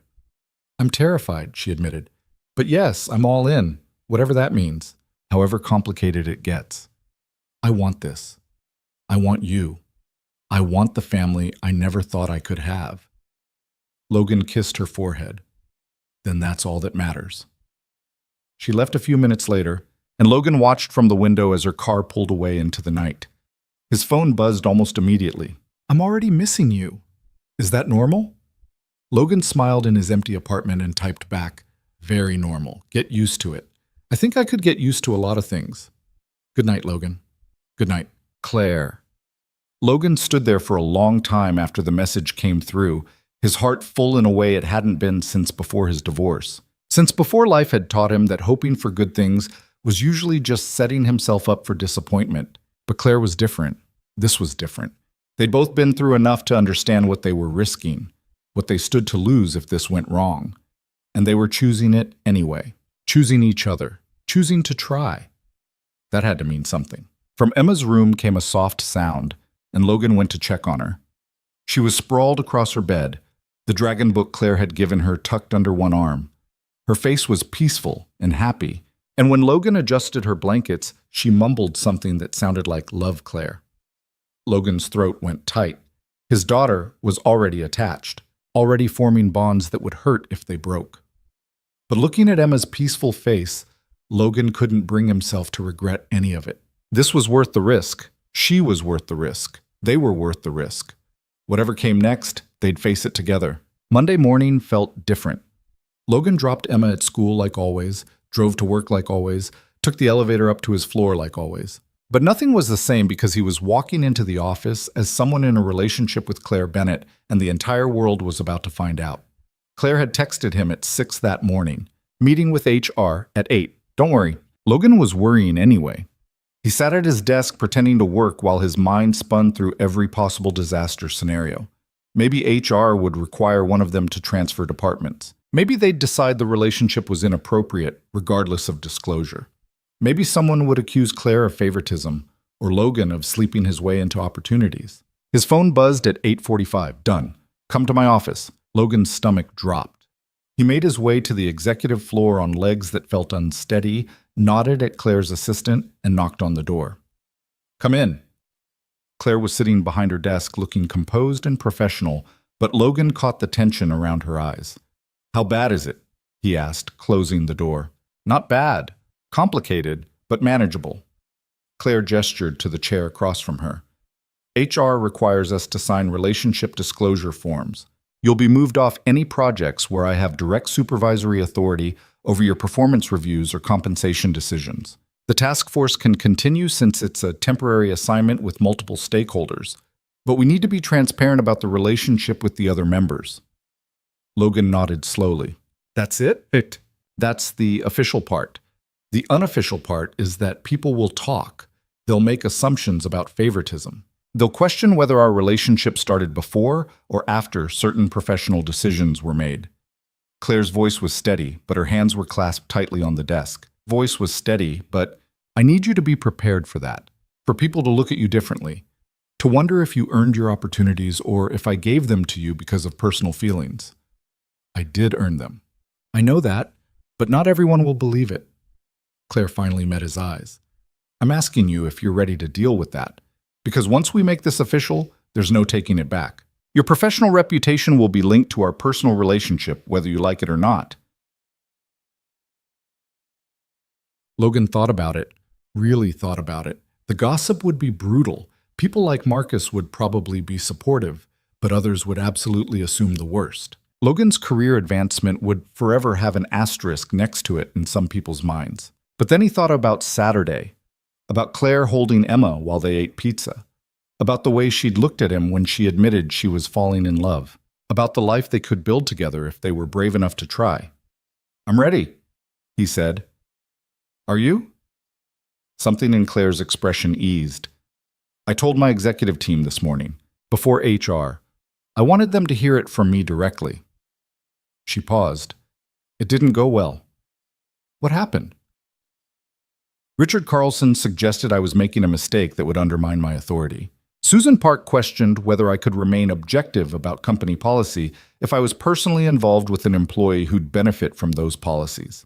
And James Mitchell actually had the nerve to imply that I was too emotionally compromised to make sound business decisions anymore. Logan's jaw tightened. What did you say? I told them that my personal life was none of their business as long as I followed proper disclosure procedures. That questioning my judgment based on having a relationship was sexist nonsense. They'd never apply to a male CEO. And that if they had concerns about my leadership, They were welcome to take it up with the board of directors. Claire's voice was sharp. Then I reminded them that I still control 51% of company shares, and they work for me, not the other way around. Despite everything, Logan smiled. That must have been satisfying. It was terrifying, actually. I've never brought my personal life into the office before. Never had to defend my choices to people who think they have a right to judge them. Claire stood up and walked to the window. But I meant what I said Saturday. I'm all in, even if it costs me professionally. It won't cost you anything. You're the best CEO this company has ever had. You're biased. Doesn't make it less true. Claire turned back to him, and the vulnerability in her expression made Logan's chest ache. I'm scared, Logan. I'm scared I'm going to mess this up. That I'll be too controlling or too emotionally distant, or that I'll hurt Emma by not being what she needs. I've spent 30 years building walls, and now I'm supposed to just tear them down and hope I don't fall apart in the process. Logan stood and crossed to her. You're not going to fall apart, and you're already what Emma needs. What we both need. Someone who shows up. Someone who tries even when it's hard. What if trying isn't enough? Then we figure it out together. That's what relationships are. Two broken people helping each other be less broken. Claire leaned into him, and Logan wrapped his arms around her. They stood like that for a long moment, the city sprawling below them through the window, the weight of what they were attempting settling over them both. The task force meeting is this afternoon, Claire said finally, her voice muffled against his shoulder. We should tell them first, before the gossip spreads. Okay? And I think we should be honest about the timeline. That we started developing feelings during the project, but didn't act on them until after proper procedures were in place. That's basically the truth. It is the truth. Claire pulled back to look at him. I need you to know I never gave you opportunities because of personal feelings. You earned everything. The task force position, the salary increase, all of it. You were the best person for the job. I know. I need you to keep knowing that, even when people imply otherwise. Logan cupped her face. I will. I promise. They kissed, soft and brief, a stolen moment of intimacy in the middle of a workday. Then Claire stepped back and smoothed down her suit jacket, her professional mask sliding back into place. You should get back to your desk before people start wondering where you are. I'll see you at the meeting. Logan nodded and left, his mind already racing through what he'd say to the task force, how he'd explain this to Marcus, how he'd handle the inevitable questions and assumptions and judgment. The morning crawled by. Logan tried to focus on work, but his mind kept wandering.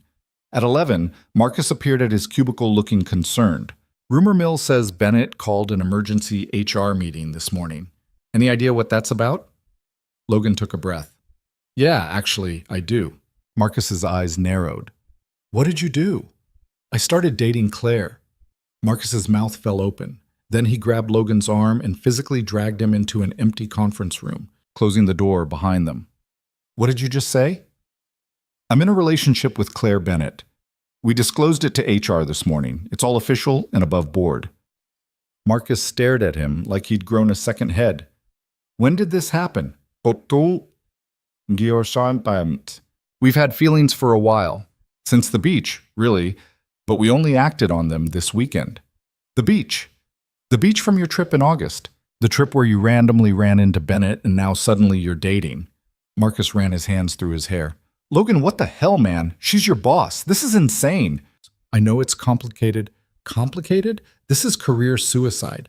Do you have any idea what people are going to say? How this looks? I know exactly how it looks. I'm doing it anyway.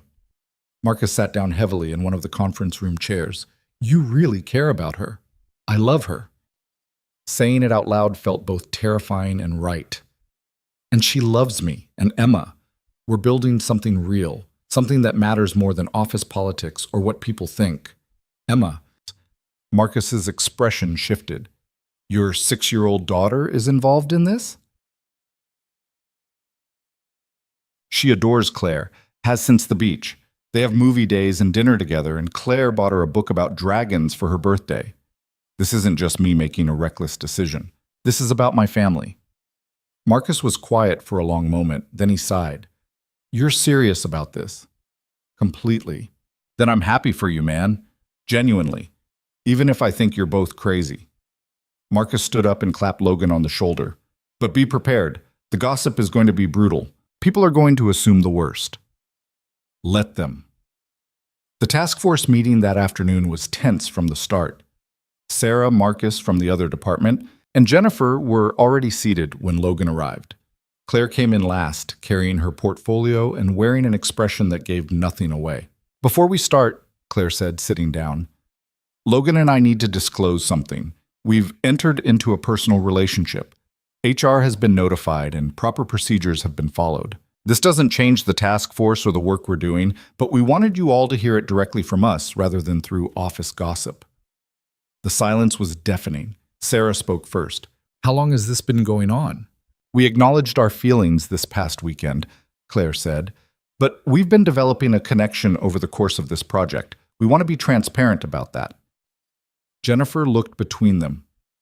And you're sure this is appropriate, given the power dynamics?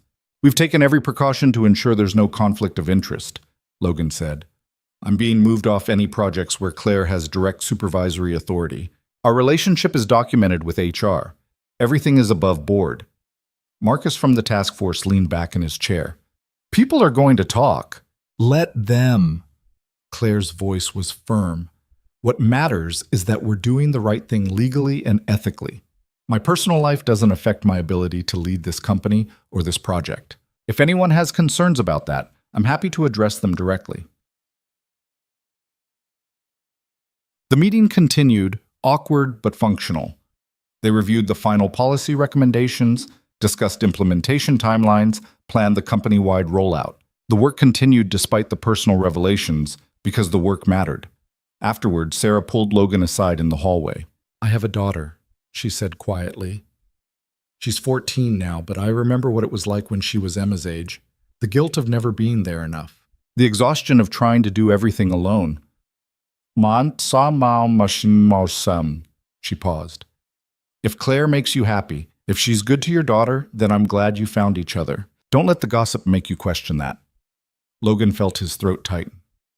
Thank you. Just don't screw up these policies. A lot of us are counting on them. I won't. The gossip started immediately. By end of day Tuesday, everyone in the office knew. Logan could feel the stares and whispers following him. People who used to chat casually at his desk now avoided eye contact. He heard his name mentioned in hushed conversations that stopped the moment he appeared. It was exactly as bad as he'd expected, maybe worse. Wednesday afternoon, Logan was called into a meeting with his direct supervisor, a senior partner named David Chen, who'd always been fair but strict. Hayes, sit down. David gestured to a chair, his expression neutral. I need to ask you some questions about your recent promotion to the policy task force. Logan's stomach sank, but he kept his voice steady. Okay. You were selected for that assignment in September. Is that correct? Yes. And you began a personal relationship with CEO Bennett when? This past weekend, after proper disclosure to HR. But you had feelings before that. Logan chose his words carefully. I developed feelings over time through working together, but we didn't act on them inappropriately. We waited until we could handle it through proper channels. David leaned back in his chair, studying Logan. I'm going to be blunt. People are questioning whether you earned your position on the task force or whether Bennett gave it to you because of personal interest. I earned it. My performance reviews speak for themselves. My work on the task force has been solid. Anyone who looks at the actual data instead of making assumptions will see that. I've looked at the data. Your work is excellent, but perception matters in a professional environment. David's expression softened slightly. I'm not trying to attack you, Hayes. I'm trying to prepare you for what's coming. The whispers, the assumptions, the way people will discount your accomplishments. You need to be twice as good now just to be seen as adequate. I understand. Do you? Because this isn't going to get easier. Every promotion, every success, every time Bennett makes a decision that benefits you even indirectly, people will question it. You've tied your professional reputation to this relationship. That's a heavy burden to carry. Logan met his eyes. Claire is worth it. My family is worth it. I'll deal with the rest, and David nodded slowly. Then I respect that. For what it's worth, I think you're both making this more difficult than it needs to be. But I also think you're handling it with integrity. Keep doing that. The conversation stuck with Logan through the rest of the week. He knew David was right. This was going to be his reality now. Every achievement questioned, every opportunity scrutinized. His career forever linked to his relationship with Claire in ways that would probably hurt him professionally. But when Friday evening came and Claire showed up at his apartment for dinner, when Emma ran to greet her with that unself-conscious joy, when they sat around his tiny kitchen table eating takeout and laughing at Emma's stories about school, Logan knew he'd made the right choice. This was real. This mattered. Everything else was just noise. The policy rollout happened in November. Company-wide announcement. New flexibility options. Protected end times. Evaluation criteria focused on output rather than hours worked. The response was mixed. Parents and employees with family obligations were thrilled. Some of the old guard grumbled about declining standards and softness. But slowly, gradually, the culture began to shift. People started leaving at 5 without guilt, started working from home without apology, started having lives outside the office. And Claire led by example. She left at 6 most days, worked from home twice a week, took actual vacation time. She was still demanding, still held people to high standards, but those standards were about quality work, not performative suffering. The company didn't fall apart. In fact, employee retention improved, productivity increased, turnover decreased. The policies Claire and Logan had fought for were actually working. But the gossip about their relationship never fully stopped. People still whispered, still made assumptions. Logan overheard someone at the coffee machine speculating about whether Claire had given him preferential treatment during task force assignments.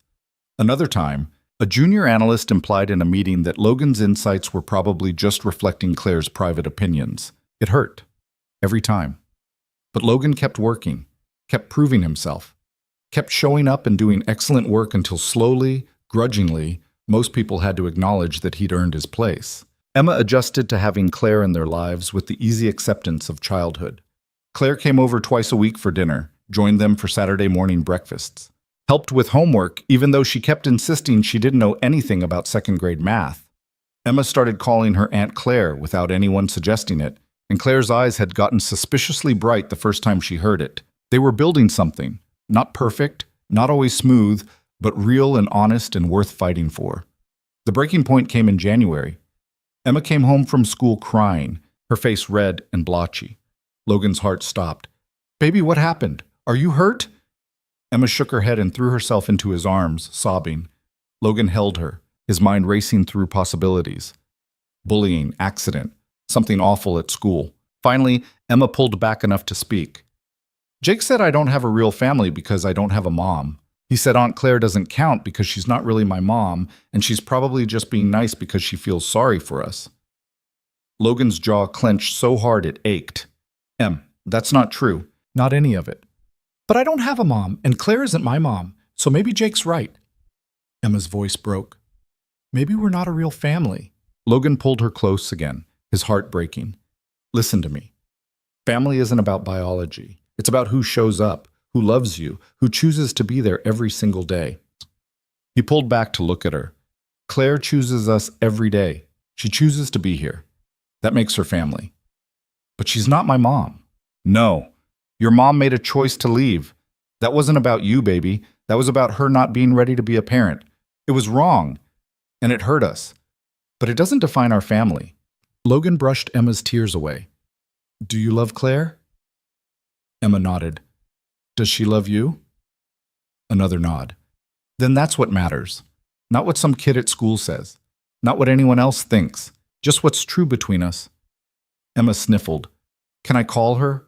I want to talk to her. Logan handed Emma his phone and watched her dial Claire's number with shaking fingers. It rang twice before Claire answered. Logan, is everything okay? It's Emma. Emma's voice was small. I had a bad day. What happened, sweetheart? Emma explained through tears about Jake's comment. Logan could hear Claire's voice on the other end, gentle and firm, though he couldn't make out the words. Emma listened, nodding, her tears gradually slowing. Finally, Emma said, Okay. Thank you, Aunt Claire. I love you. A pause. Then Claire's voice, thick with emotion that even Logan could hear. I love you too, Emma. So much. Emma handed the phone back to Logan, looking calmer. Claire says family is about who you choose and who chooses you back. She said she chooses us every day, and that's never going to change. Logan's throat was tight. She's right. I know. Emma wiped her eyes. Can Claire come over tonight? I want to show her the story I wrote about dragons. I'll ask her. Emma went to wash her face while Logan called Claire back. She answered immediately. How is she? Better. You helped. Logan paused. She wants you to come over tonight. I'll be there in 20 minutes. Claire, you don't have to. Yes, I do. She's hurting. You're both hurting. I'm coming over. True to her word, Claire arrived 20 minutes later carrying Chinese takeout and a package wrapped in bright paper. Emma opened it to find a journal with dragons on the cover. For your stories, Claire explained, I thought you could write down all your dragon adventures and we could read them together. Emma hugged the journal to her chest. Thank you. They ate dinner mostly in silence, Emma still subdued from the emotional afternoon. Afterward, while Logan cleaned up, Claire and Emma sat on the couch, and Emma showed her the story she'd written about a dragon who protected a kingdom of people who didn't have traditional families. Logan listened from the kitchen and felt something in his chest crack open. This was what love looked like. Not grand gestures or perfect moments, just showing up when things were hard, being present through the pain. After Emma went to bed, Logan and Claire sat on the couch together, her head on his shoulder. That kid was wrong, Claire said quietly. About Emma not having a real family. You two are the most real family I've ever seen. We want you to be part of it, officially. Claire lifted her head to look at him. What do you mean? Logan hadn't planned this, hadn't prepared what to say, but the words came anyway. Move in with us. Not right away, but soon. Be part of our daily life, not just visits and dinners. Help me raise Emma. Build something permanent together. He took her hands. I know it's fast, I know it's scary, but I love you, Claire. And Emma loves you. And I don't want to keep pretending this is casual when it's the most important thing in my life. Claire's eyes were bright with tears. I don't know how to do this, how to be a partner, how to be a parent figure. I'm terrified I'll mess it up. You won't, and even if you do sometimes, we'll figure it out together. That's what families do. I've never had anyone choose me like this, want me for more than what I could do for them professionally. Claire's voice broke. My father loved me, but he was always working, always sacrificing. I spent my whole life feeling like I wasn't quite enough to make him stay home. And now you're asking me to be part of something where I am enough, where just being here is enough. Oof, Logan pulled her close. You're more than enough. You're everything. What are us? Because They sat like that for a long time, holding each other in the dark apartment. Finally, Claire spoke again. I have something for you. I was going to wait, but this feels like the right time. She pulled away and reached into her purse, pulling out a small box. Logan's heart stopped. Claire, it's not what you think. Not yet, anyway. Open it. Inside was a small glass sculpture of a sandcastle, intricate and beautiful, no bigger than his palm. Logan stared at it. Where did you get this? I commissioned it from an artist in Miami. It's the castle Emma built that first day at the beach, the one we worked on together. Claire's voice was soft. Claire's. I wanted us to have something to remember where this started, the moment everything changed. Logan's eyes stung. It's perfect. The castle Emma built washed away with the tide, but what we're building now doesn't have to disappear. We can make it permanent. We can make it last. Claire took a shaky breath. So yes, I'll move in with you. I want to build something real with you and Emma, something that lasts. Logan kissed her, and this time it felt like a promise, like a beginning instead of just another moment stolen from complicated circumstances. When they finally pulled apart, Claire was smiling through tears. I've spent 30 years being alone, she said, being strong and independent and not needing anyone. But I'm tired of being alone, Logan. I'm ready to let someone in, to be part of something bigger than just work and success and proving I'm worthy. She touched his face. I'm ready to be home. Then welcome home. They stayed on the couch until almost midnight, planning logistics and talking about the future. Claire would give notice at her current place next month. They'd need to figure out sleeping arrangements in Logan's tiny apartment, or maybe start looking for somewhere bigger. Emma would need time to adjust to Claire being there full time. There were 1,000 details to work out. But the big question was settled. They were doing this, building a life together, choosing each other, and Emma, and whatever messy, imperfect family they could create. Over the next few months, things fell into place in ways that felt both surreal and exactly right. Claire moved in gradually, bringing pieces of her life into Logan's apartment until it became their apartment. Emma adjusted with remarkable ease, delighted to have Claire there every morning at breakfast and every night at bedtime. The office gossip gradually faded as people got used to seeing Logan and Claire together. Some people still made assumptions, still questioned Logan's achievements, but most had moved on to newer scandals and drama. The policy changes Claire had implemented became standard procedure. The company thrived. Employee satisfaction was the highest it had been in years. Claire had proven that you didn't have to destroy your workforce to be successful. And somewhere in all of that, Logan's tiny family of 2 became a family of 3. It wasn't always smooth. Claire still struggled with control issues sometimes, wanting to fix everything and manage everyone instead of just being present. Logan still had moments of insecurity about his career being forever tied to their relationship. Emma still had hard days about not having a traditional family structure. But they worked through it, together, honestly, with the kind of messy authenticity that came from people who'd all been broken before and were trying to be less broken together. One Saturday in May, almost a year after that first beach trip, they drove back to Florida. Same beach, same ocean. But everything else was different. Emma ran toward the water immediately, laughing. Logan and Claire followed more slowly, their hands linked. "I can't believe it's been a year," Claire said, staring at the beach. "Best year of my life, even with all the gossip and complications, especially with all that, because it means what we have is real enough to fight for." They found a spot on the sand and spread out their towel. Emma immediately started building a sand castle, and Claire sat down to help her without being asked. Logan watched them work together, Emma chattering about dragon architecture and Claire responding with the kind of serious attention she usually reserved for business strategy. This was what mattered, not the perfect careers or the impressive titles or the money. This: connection, love, family. Logan thought about the man he'd been a year ago, exhausted, barely surviving, convinced he was failing at everything that mattered. He'd brought Emma to this beach hoping to give her one good memory, and instead he'd found something he hadn't even known he was looking for. He'd found Claire, lonely and brilliant and terrified of letting anyone see the real her. And together they'd built something neither of them had believed possible. "Daddy, come help," Emma called. "Claire says we need a moat, but it has to be the right depth, or the water won't stay." Logan joined them, and they spent the afternoon building castles just like they had a year ago.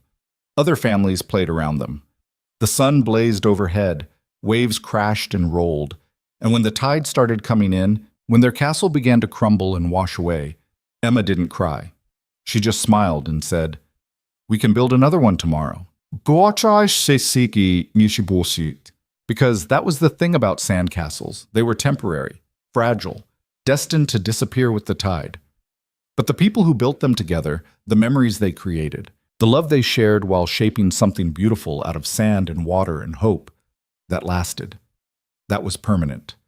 Logan looked at Claire and Emma, at his family, and felt grateful for every embarrassing moment and awkward conversation and complicated choice that had led him here. He'd come to this beach a year ago, convinced his life was falling apart. Instead, he'd found everything he'd been missing. Sometimes the worst moments become doorways to the best things. Sometimes lonely people find each other at exactly the right time.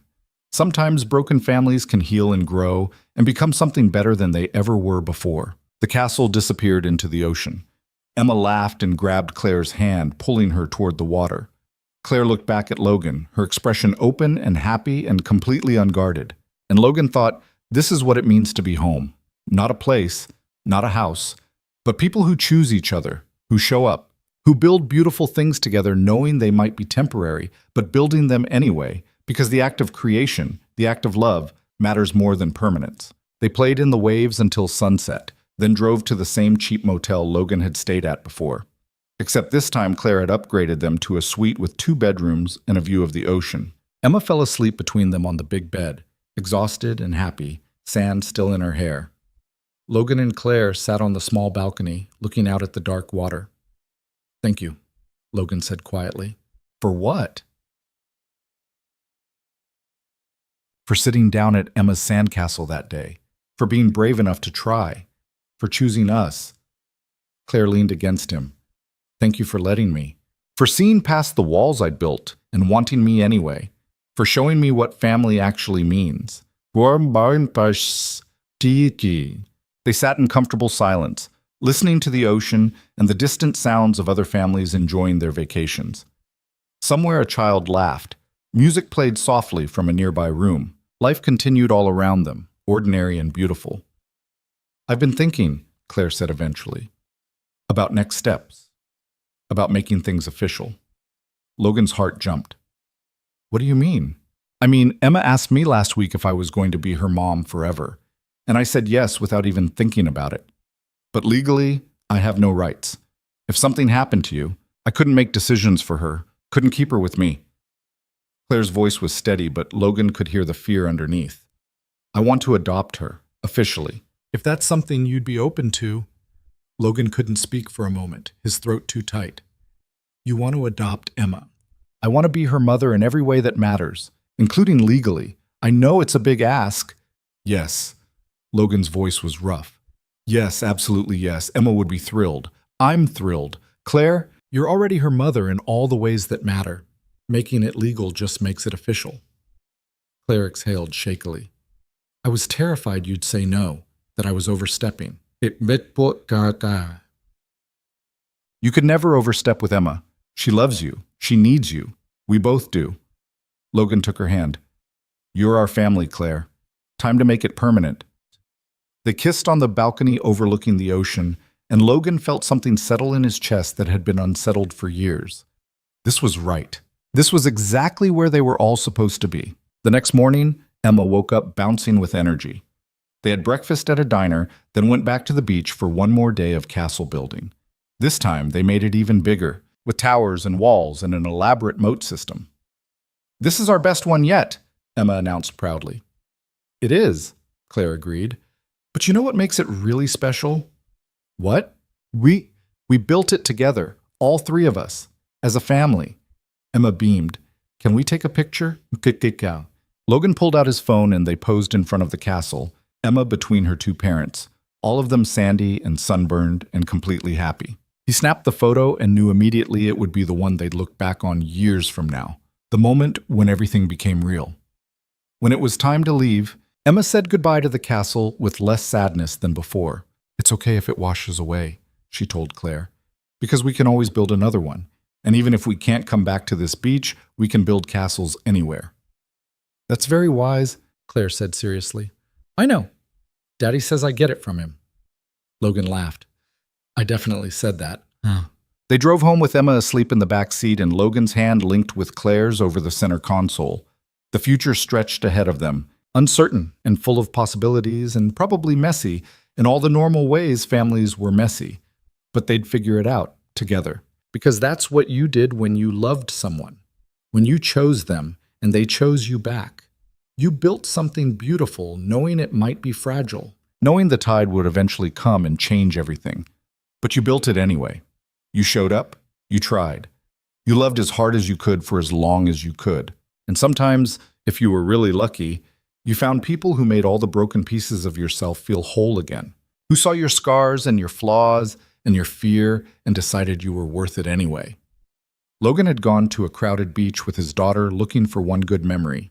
He'd found a terrifying CEO who turned out to be just as lonely as he was. And together they'd built something neither of them had believed possible. A family, a home, a future. The sandcastles they built would always wash away with the tide. But the love they shared, the memories they created, the life they were building together, that would last. That was permanent. That was everything.